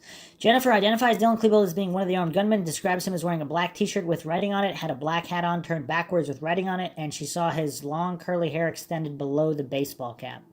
Jennifer stated she was positive this individual was Dylan Klebold. In her statement, she then describes a second armed gunman who is unknown to her. She described the second gunman as being older, had short blonde hair like a buzz cut, was wearing a white t-shirt, tight fit, no pockets, carrying a tan-colored sawed-off shotgun. She said the description was accurate, at which time she provided me a composite drawing that she had done in reference to the suspect she saw at the high school, and provided a complete description of the suspect. Jennifer described the subject as having natural strawberry blonde hair, buzz cut, stating that the face was well-defined, high cheekbones chiseled. The party had a wide forehead and muscular neck. So that's not Eric Harris. He was 5'11 to 6 feet tall, oval face, small upper lip, narrow nose, small eyebrows. I took the two items as evidence, later placed them in the Jeffco office evidence vault for safekeeping. I asked Jennifer if she could provide the identification of that second armed gunman. She told me she did not recognize the individual and she did not believe the party was Eric Harris. I explained to Jennifer that throughout this investigation, we relied not only on forensic evidence that was recovered at the scene, but with the assistance of witness identification that the two gunmen that were in Columbine High School have been identified as Eric Harris and Dylan Klebold. I like how all these investigators just lie through their teeth and completely don't mention all the countless accounts we went over. Dozens and dozens of students who spotted other gunmen, identified either Chris Morris or Robert Perry as additional shooters.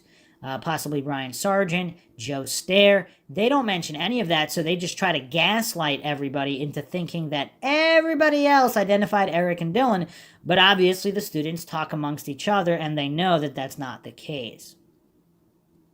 I also told Jennifer that a videotape did exist which showed two armed gunmen down in the cafeteria at the school, and I asked her if I could show her still photos of that videotape and have her determine if these two individuals she saw at the high school on the incident date.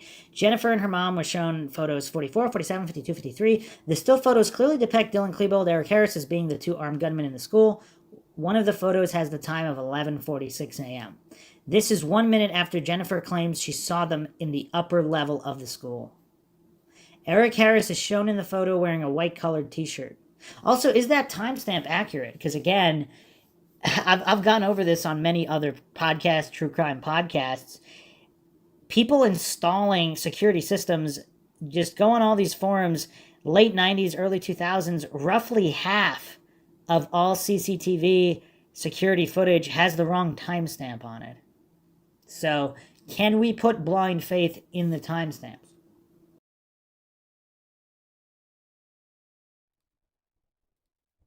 I mean, it's so disgusting reading this report, you could smell the investigators trying to gaslight Jen through the screen, can't you? They're showing her the footage, which, by the way, was not released right away. It was sent to Quantico first. So the FBI may or may not have doctored, adjusted, or cut the cafeteria footage that was released. And they're trying to pretend that the timestamp has to be accurate. I mean, it's so crazy. Ducking Felonies asks, how many other kids reported more than 2 shooters? Over 100, and I went over every single one of the released accounts. There's potentially many more accounts that have not been released in unreleased documents. Ducking Felonies, if you just go to the playlist section on the channel here, on the Bruce McGuire channel, the home of Mindshock, go in the playlist section in the Columbine playlist. This is the 21st episode. I go over every single publicly available report. There's over 100. So not only more than 2 shooters, but several dozen accounts had 3 subjects. They witnessed 3 or more subjects simultaneously. And once again, once you add the ear witness testimony and match up the timestamps, apparently there were more. One of the theories is that a bunch of students were, or students and or adults or covert operatives were involved in some shooting early on, and then everybody bailed, leaving Eric and Dylan there to kind of take the fall or whatever. Except for, again, the operative. So, yeah, and we're going to get to some damning documentation possibly backing up that theory. But let's continue here.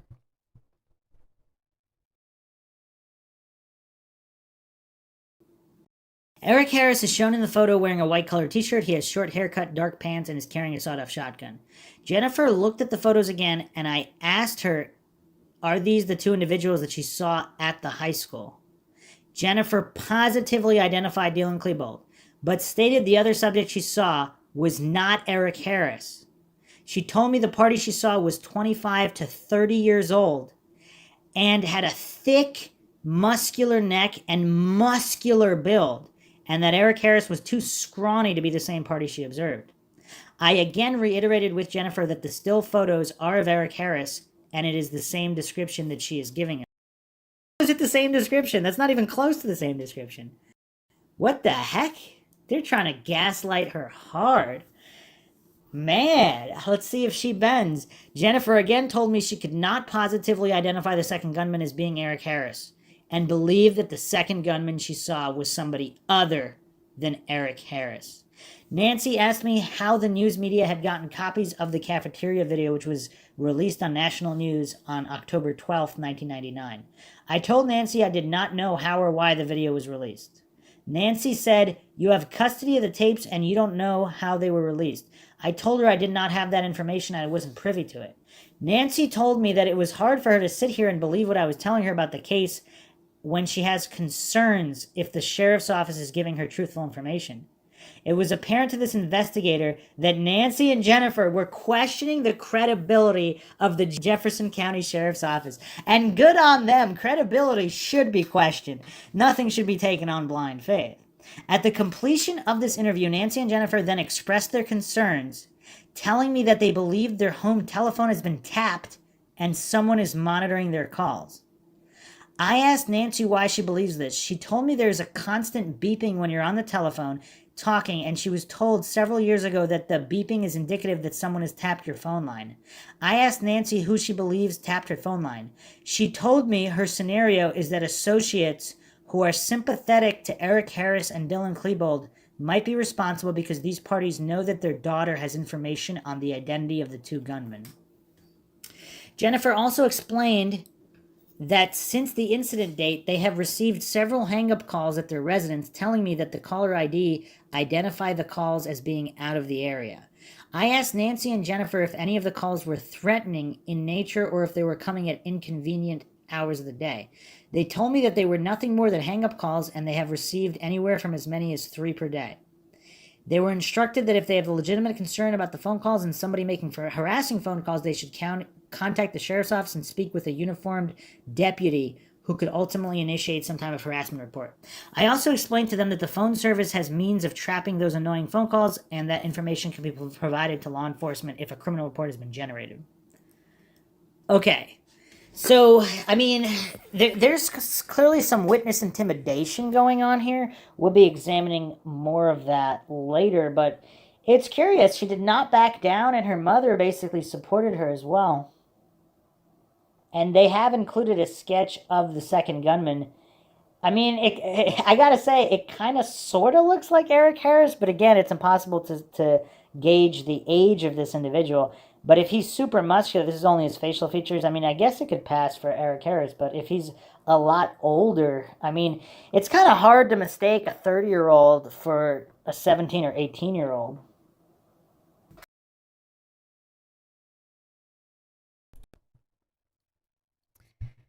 Yeah, I mean, looking at this again, look at the head shape.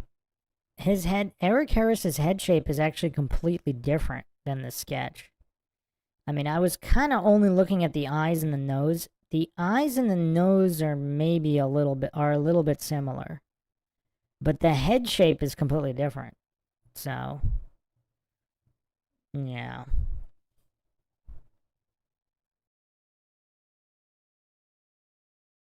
But on the forum, people are actually sharing screenshots from Facebook, Jennifer Small's Facebook. This is from 2019, but I don't know how much earlier these Facebook shots are. And they were asking about who she saw. She says, I don't know. I thought he was an officer when I first saw him trying to calm Dylan down. I drew a picture, gave it to the police. They hide it or say it was Eric because of the haircut. The third gunman was a muscular adult, not a scrawny kid. And again, the coincidence theorists all pretend that these were simple misidentifications and everything was cleared up after the investigation. Clearly, that's not true. Clearly.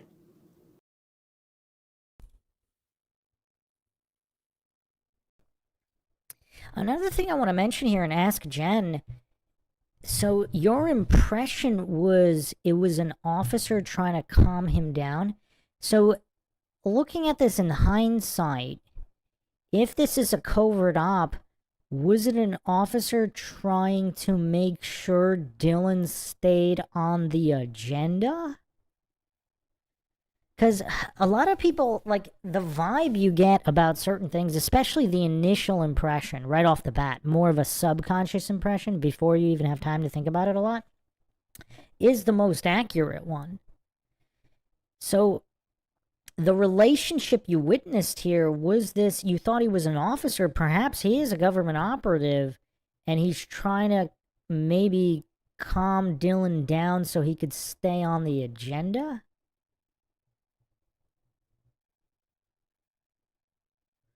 Pepperoni asked Jen, do you know anything about the death ed classes that were happening? Jen says no. I don't know if they were still going on by 1999, Pepperoni. They were in the years prior. More than a few years. There was still some kind of stuff going on, but it wasn't as obvious. I don't know if it was called death education in 1999. That was earlier years.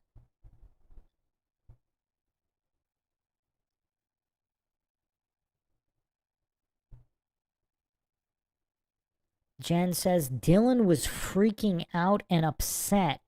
This guy was getting him to calm down. Wow. I mean, that might be some of the most damning testimony. So he was freaking out and upset. Did you... So looking back on it now, was it the impression and he didn't really want to do it? Or were there conflicting... If he's MK Ultra and there's conflicting personalities here at play. Jen says, yeah, probably to keep him focused on the plan. Yeah, this is crazy. I mean, I don't know about coincidence theorists, but I am not going to tell somebody who was actually there, witnessed this, that their impressions and instincts are wrong. I mean, you gotta be pretty goofy to say that.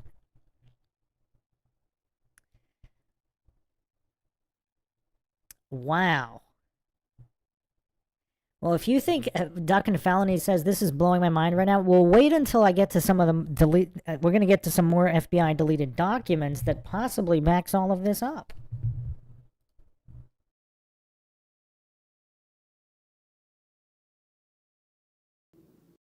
Someone asked her, did they ever find evidence? She says, there is evidence to support up to 20 people helping them that day. My old friends Brooks was friends with Eric and told to ditch that day, so Brooks did a lot of research on it all. He was a bit obsessed about proving his own innocence because of how many people blamed him. I remember going out with him and his car got egged while we were inside a gas station. Wow, that sucks. And Brooks Brown, I gotta say, out of all these parties, Brooks Brown and Eric Veek really seem to be the most emotional and possibly are the most likely to not be connected with any of this or having any kind of prior knowledge or definitive prior knowledge. Whereas all these other individuals are just appeared to be incredibly shady. Again, doesn't mean they were involved, but yeah. Someone said, what a conversation. We who aren't in Denver never heard anything else about a third person. You're in my thoughts and prayers. Jen Small said, it was covered up. That's why I was told never to write a book. They want it to stay that way. Jennifer Small stated, thank you for kind words and prayers. In May of 1999, I wrote down every little thing I remembered from that day, minute by minute almost. There is a chance I will still write my own book. If I tell enough people about the threats I got, maybe they won't come true when I do decide to write a book. I don't want to be a martyr, but I want to find the truth by sharing what I know. A few more posts by her. The police were very mean about telling me that I didn't see what I saw. And yet they told me flat out that I was one of their most credible witnesses that day. Is that because she identified Dylan Klebold like they wanted her to? They had so much evidence to back up what I say happened to us, and their evidence said my time frames were very close, maybe a minute or two off, but I didn't see a third gunman. When you're in a traumatizing situation later, it's hard to admit when you're wrong. A Jeffco officer trying to convince me that there was no third gunman. Yeah, right. I won't be bullied to hide what I know. Someone asked her, was it staged? Jen Small responded, I don't know the whole story. All I know is that the fear, pain, and deaths were all very real for those of us who lived through it. She has another interesting comment here. Someone responding, they really hid that well in the media because the only people I ever knew of were Dylan and Eric. You're amazingly strong, Jen Small, for sharing your painful experience. She responded, the media is often controlled and inaccurate about the actual facts. I mean, more apparent now in 2021 than ever before, of course. I can't tell you how many times I watched the news or read a paper that I ended up yelling at it because I knew firsthand it didn't happen like they said that it did. They also say Dylan and Eric died almost right away, around 12:15. I think the police try to say that. If that's so, who blew up the fire alarm system at 1:35 p.m.? And she actually apparently commented on YouTube as well as Jennifer Thompson. She's got some interesting comments here. This was 2 years ago, this video was Raw Cut, the Mysterious Third Shooter by the Keith Carnes YouTube channel. Posted September 27th, 2018, but this comment by Jennifer Thompson 2 years ago. A few comments here. Thank you for sharing some of my accounts from that day. This will forever bother me. In the years since I have spoken to a few men who claim to be former officers of Jeffco, they all said they quit because of the cover-up. They warned me not to write a book about my experience at Columbine that day. They said if I wrote a book about it, I could easily meet an unfortunate accident. That should tell you something is amiss right there. And of course, if you've listened to Mindshock Columbine episode 1, the amount of people who had mysterious deaths after Columbine is just astronomical. Jennifer Thompson also made this comment just 5 months ago. Another survivor that saw him too wrote a book. Her name is Kristen Kruger. You could look up her book and read it. There are some random videos on YouTube and mentions of it in documentaries about why such things happen. My old friend Brooks Brown also wrote a book called No Easy Answers. I would just Google it, see what comes up. There were about 100 witnesses of the same guy, but the police talked most of them out of believing what they saw. They tried to do that with me. That's why in my part of the official report, you will see where a deputy wrote, at one point it seemed as if Jennifer and her mother questioned the credibility of the Jefferson County Sheriff's Department. Because we did, and with good reason. So check out the official reports too, you'll see what I'm talking about. Another YouTube comment from Jennifer. And thank you for sharing my drawing. When they displayed all evidence for everyone to come see, they put my written description of the third gunman on top of my drawing on his face, so that you couldn't see the face. Also, in my part of the report, you will see that when they told me I was one of the most credible witnesses of that day, they also tried very hard to convince me that I saw Eric with the sawed-off shotgun, and then they reported at one point it seemed as though Nancy and Jennifer questioned the credibility of the Jefferson County Sheriff's Department. Damn straight we did. They wanted to believe everything else I saw that day, but who I saw doing what. You also left out how I saw a friend of theirs bring in a heavy duffel bag minutes before the shooting. The name is redacted, but it was Robert Perry. He had a lame alibi that the police bought too. Makes me mad. I know they are out there living as if they had no part in this massacre, and just so you know, I was calm for 90% of the time I spent trapped. Others with me that day can testify to that too. I was not scared and upset. I was excited, thinking we were being saved. And then I saw the gun in his hand and said, uh-oh, I guess we aren't being saved after all. The guy was trying to calm D down and held up his hands to say, I don't know. And then I saw the sawed-off shotgun in his left hand. I was one of about 100 people who saw him too. They tried their damnedest to convince all of us that we didn't see the third guy.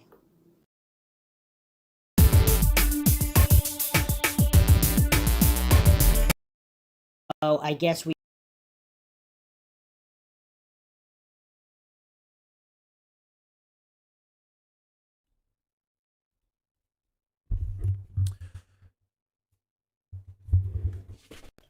So that's Jen Small's account and some of her comments here. Also in the chat, she just said Dylan was hyped up and upset that things weren't all going to plan. They had to go to their backup plan. So going to plan, meaning the major explosions, because they were supposed to collapse the cafeteria. Or the cafeteria library, they were going to collapse all of that. It was quite an elaborate plan. Let me just play this clip early on, because a lot of the early news footage, and Jen, do you happen to know people who have all that the original news footage that all disappeared? And all has been scrubbed from the internet, never aired again? Because there was some damning information in those early news reports. Let me just give one example of that here.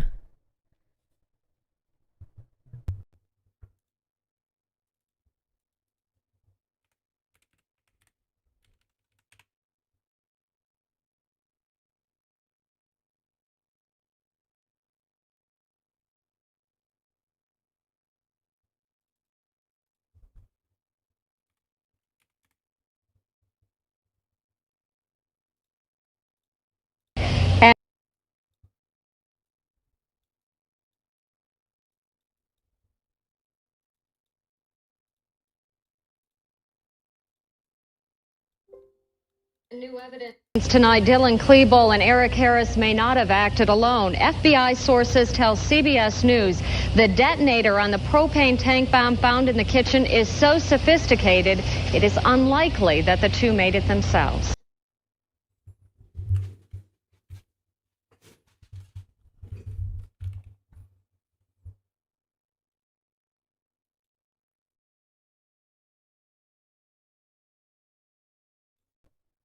And I actually played quite a few hours of news footage that I was able to find, but a lot of the original footage is no longer available.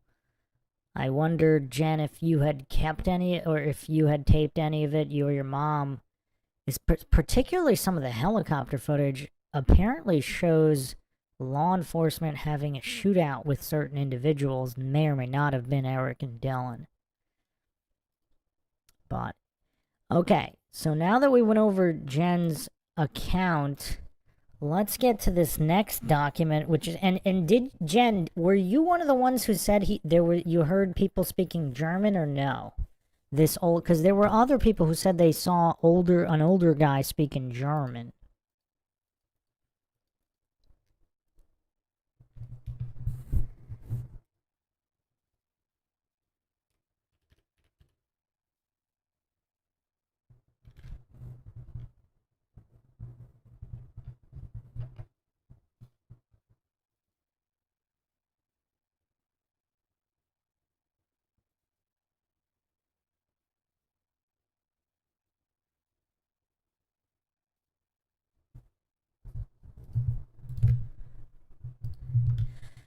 And I don't know if, Jen, if you're aware of this deleted document. It's quite mind-shocking here. So, here's the ID on the document. Make of this what you will. Some kind of scribble and a number here. This is a deleted FBI document here. Dated April 27th, 99.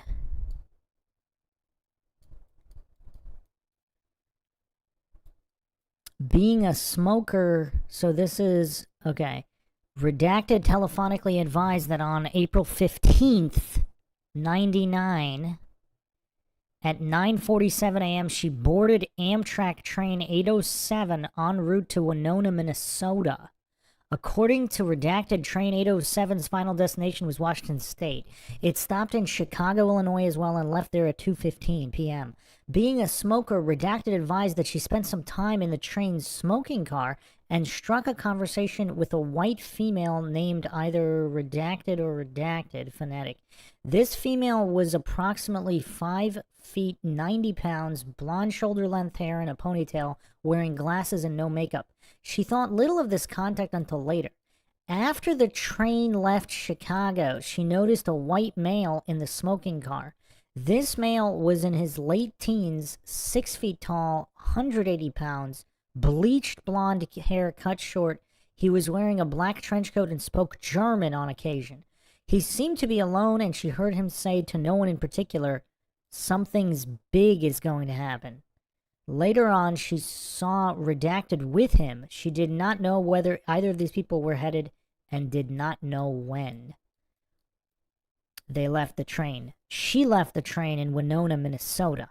Redacted felt that this information could be brought to the attention of law enforcement. Okay, so there's a guy with bleached blonde hair cut short, wearing a black trench coat, speaking German, saying something big is going to happen 5 days prior to Columbine in Chicago.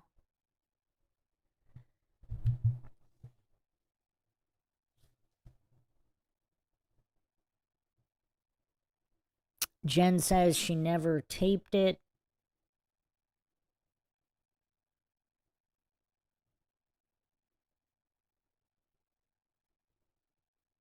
Jen says, the quote of the day during the video morning announcements was in German.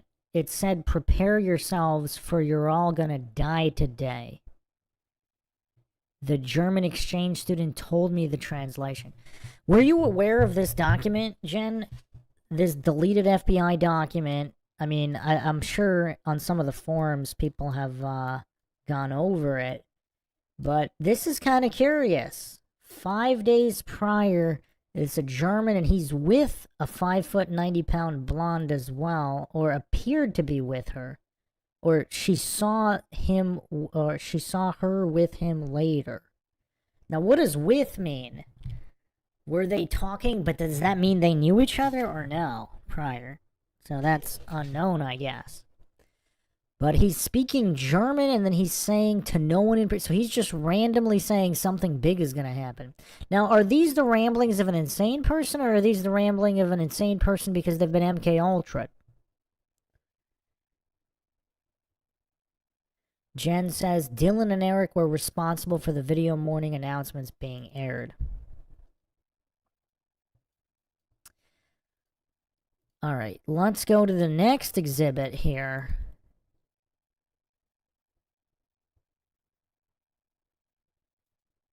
Now it's going to get really crazy. It's going to get pretty crazy.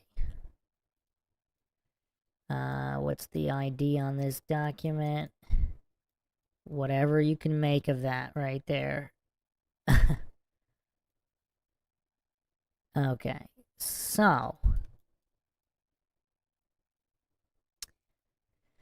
redacted, interviewed, protect identity, redacted, date of birth, telephone number, redacted. Advise the identity of the interviewing agents for the purpose of the interview, provided the following information.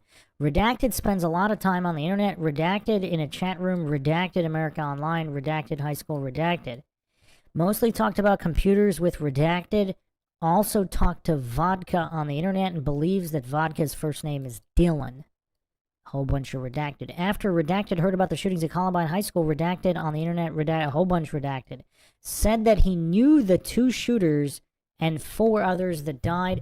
Also said that redacted was involved. Redacted said that redacted helped make bombs and that the guns used in the shooting were obtained from a local militia.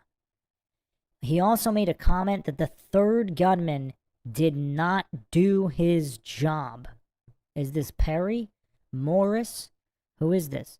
Said that the other gunman's name was redacted. I believed that both redacted were acting strangely.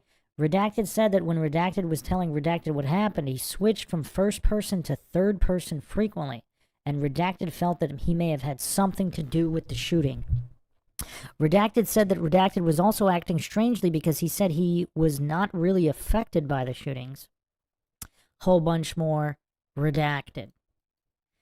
Redacted said that his friend was at his house when he was on the internet with redacted and saw the text of the chat room.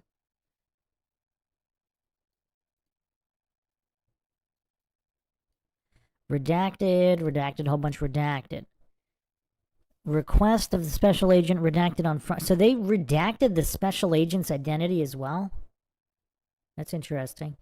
April 23rd, save the text of the chat room conversation he had with redacted on a floppy disk. Alright, let's get even crazier. Redacted has always been honest and careful. Redacted. If he knew anyone died, he said 4 people. He said he wasn't fazed by this at all. Same with redacted. So there's more than one individual here. So did redacted, like, oh well, a couple people died, big deal. I knew Dylan, aka Vodka, on IRC, redacted. Blade's mom? Somebody told Blade's mom? Who's Blade? About the tragedy, and she said redacted wasn't showing any emotion either. Like he was holding it all in. And she spoke about Dylan and Eric both. She said redacted was the most psychotic one of them all. So whoever this is way more psychotic than Eric and Dylan and all the others.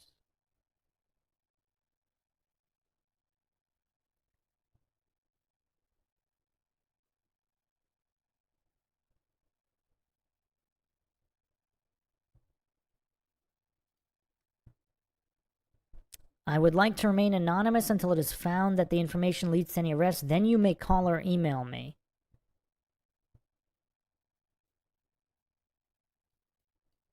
One more thing. The weapons came from a local militia in the area. Redacted mentioned a couple, but I forgot which one. It has Aryan Nazi ties. The reason it happened on 420 is because they got all the guns and ammunitions and explosive compounds for free to do it on that date.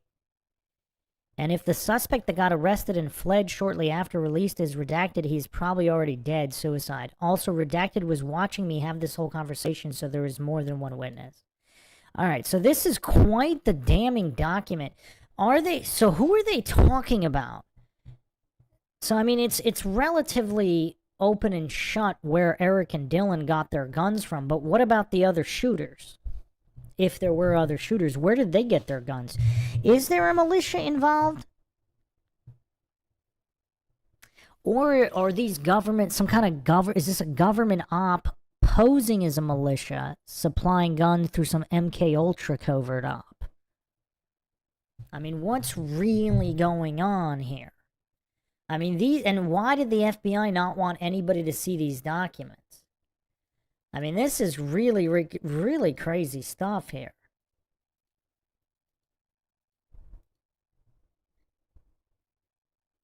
And it's about to get even crazier.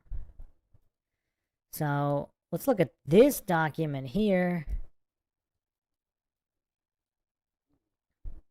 There's the identification of the document. Make of that what you will.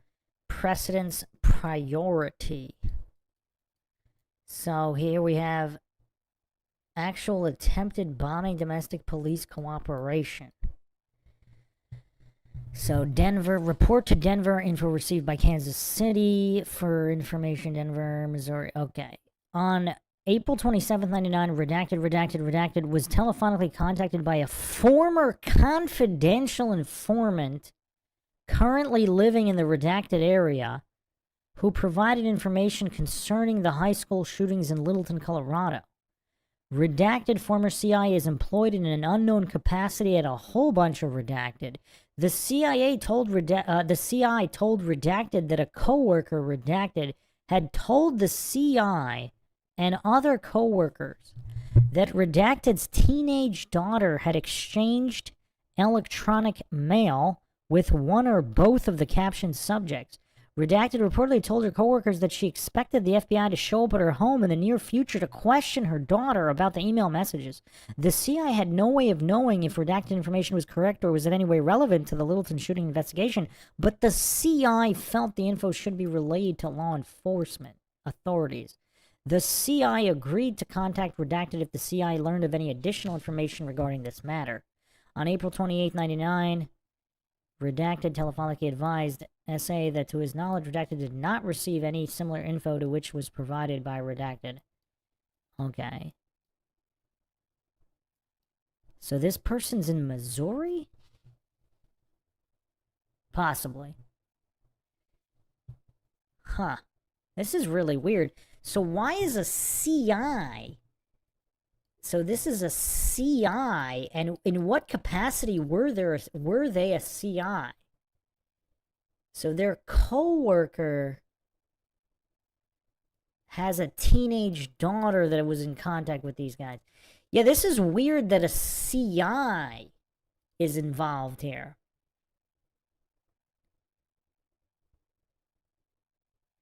Jen in the chat says Chris Morris was more crazy in my opinion.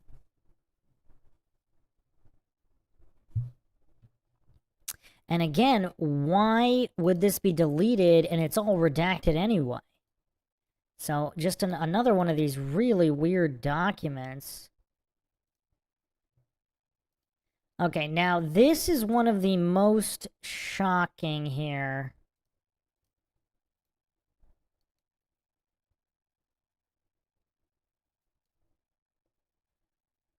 One of the absolute most shocking.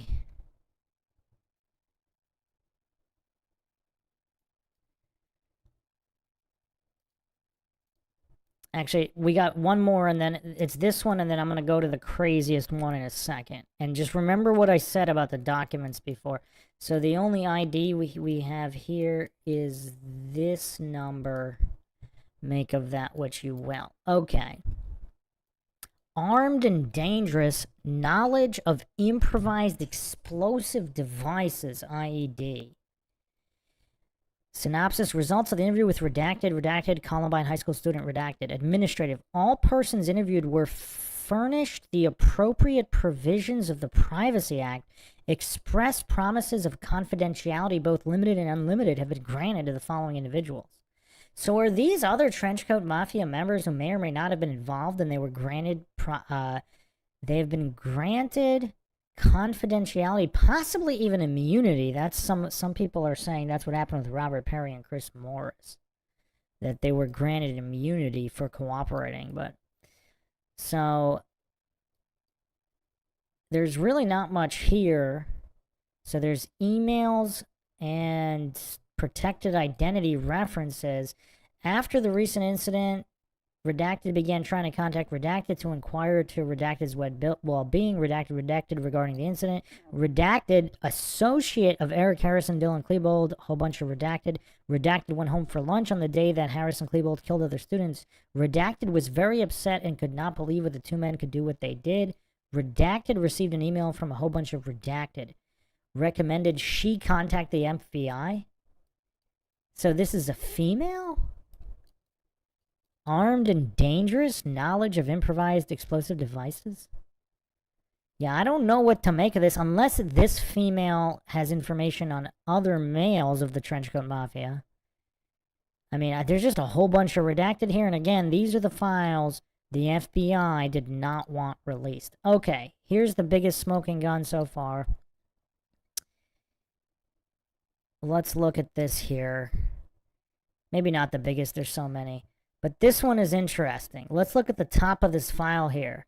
Secret classification. So this is a secret document marked secret with the X and a circle. Now, is X with the circle? We saw that on multiple documents. Does that mean secret?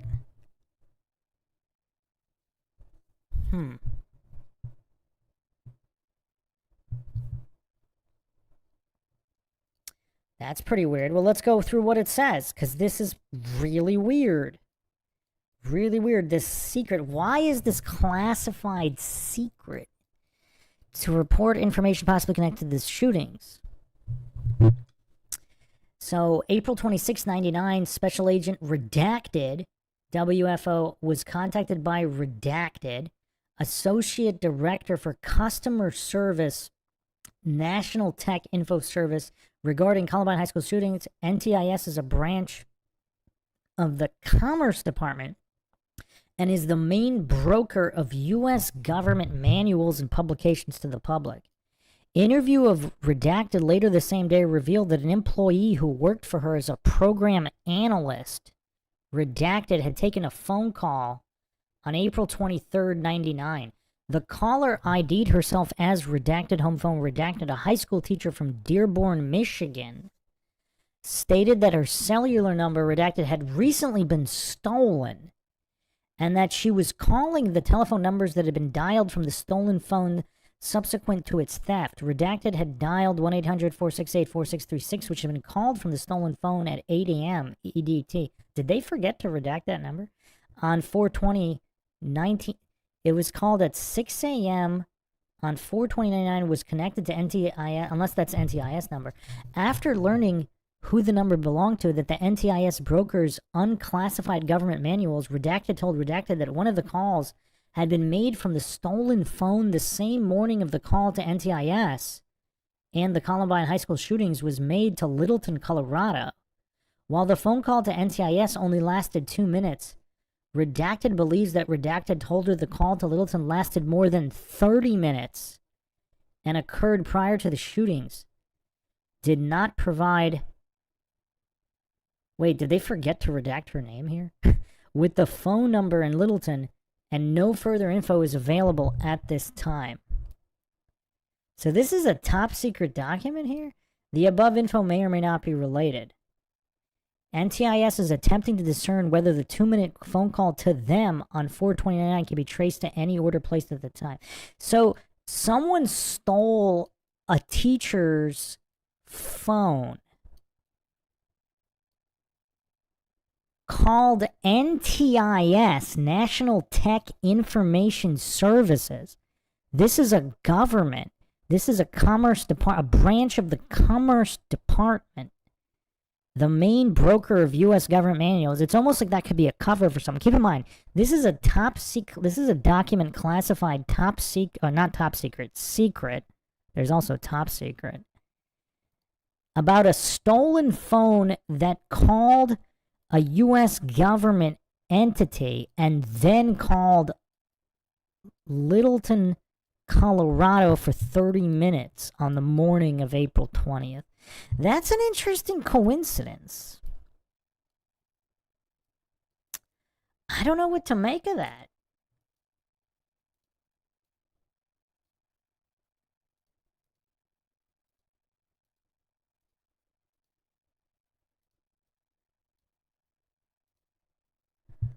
So Michigan actually did have some activity.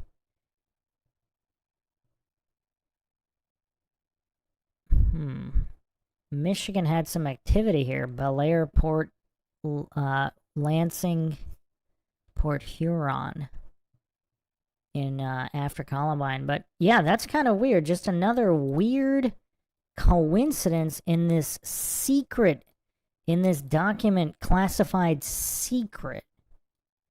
So, but why would they steal the phone, though? That's kind of weird. Recently been stolen, unless the person that stole it was not the person that made the calls? If there is some kind of national trench coat mafia with a lot, but why would they call a government? Why would they call a government agency? Unless it was their handler, if they had a handler at NTIS, and that would explain why this document was classified secret and deleted from the FBI release of the FOIA documents in their report.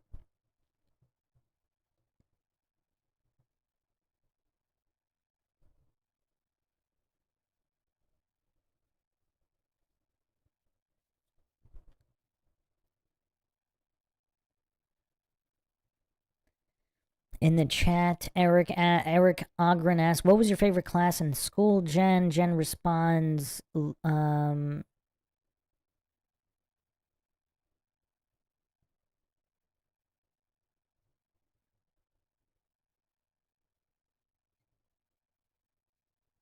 had two favorite classes that I took every semester of high school, weights and metal shop metal jewelry. I ended up teaching the jewelry classes with an official teacher overseeing me since Mrs. Nielsen was in the library during 420 and didn't come back after the shooting to teach. I loved the class and didn't want to lose it. I had to teach it to save it. Wow, that's a really cool story.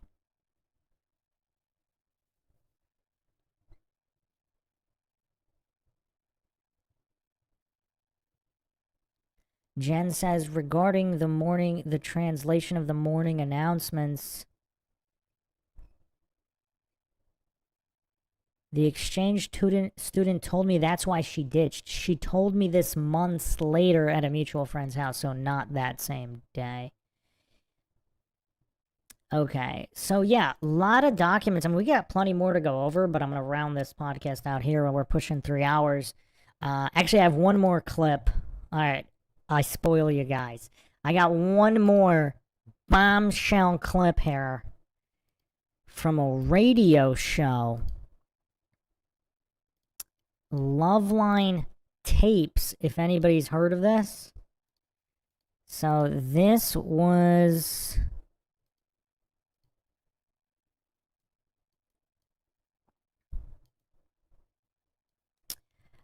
number 1061, October 24th, 1999, Sunday night show. This is a new tape, existing episode, first recovered back in 2008. Perhaps the most important and sadly still relevant episode of 1999. 3 students from Columbine High School appear on the show. Alicia, Rich, and Courtney are all making their only appearances on CLL. Adam keeps the show light, tells why it is possibly the best version of takeout food order mix-up story. The students walk the guys through the events of the shooting and prove to be terrific guests. This is truly one of a kind episode. Yeah, I don't know about joking around. I mean, this is just a few months later. I don't know about joking around. But anyway, everybody listen to this clip from this show. It is quite the mind shock.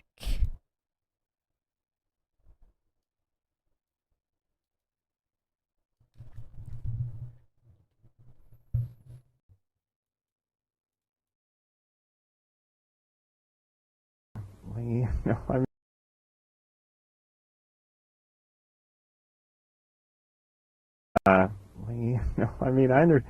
know, this is why whenever I watch these cop movies and the guy yells, "No time for backup, I'm going in," I always think, what do you mean? I turn on the news, they've surrounded a Safeway supermarket, and it's been 3 days before anyone goes in there, and then they send dogs in, and then it turns out that the guy crawled out through the air conditioning duct on Tuesday.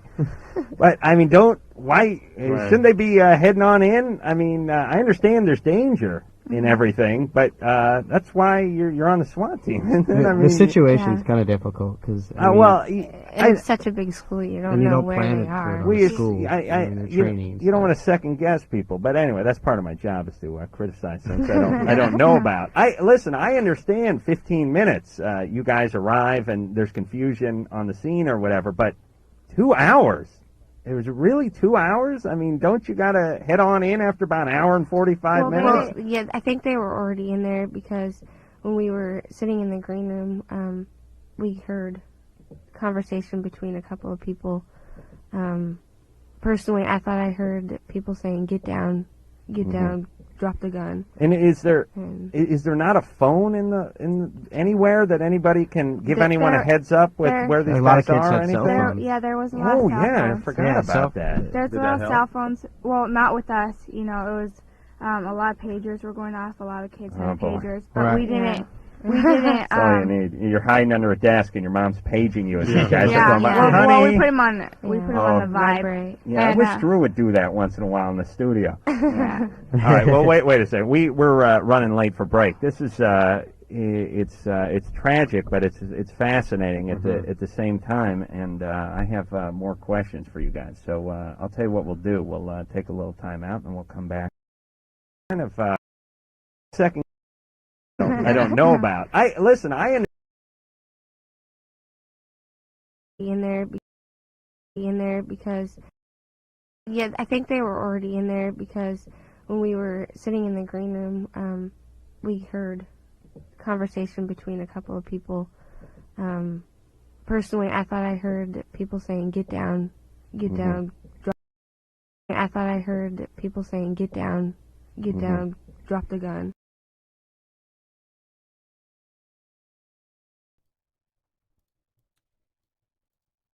I think it's kind of interesting how this goof just completely ignored the bombshell she just dropped. She said they were already in there. Somebody was saying, drop the gun. So what kind of encounters were happening inside the school? And we're going to pick up with this next time on the next episode. I got way more deleted documents, unreleased FBI documents in the original FOIA. And we'll be going over potential encounters with either SWAT or other government personnel. They were already in the building during the shooting. A lot of mind-shocking stuff. But thanks again, Jen, for joining us. The one and only Jen Small Thompson. And verifying a lot of information here and offering some more new information on quite a few things. Very, very helpful in piecing this together. Plenty more to come. If you want to help support the Mindshock podcast, you can donate to our PayPal. Just check the link in the description. Make sure to subscribe to the channel. Hit that bell for notifications. Like and share Twitter, Facebook, Reddit, and Patreon. This is Bruce McGuire signing off. Catch you guys next time.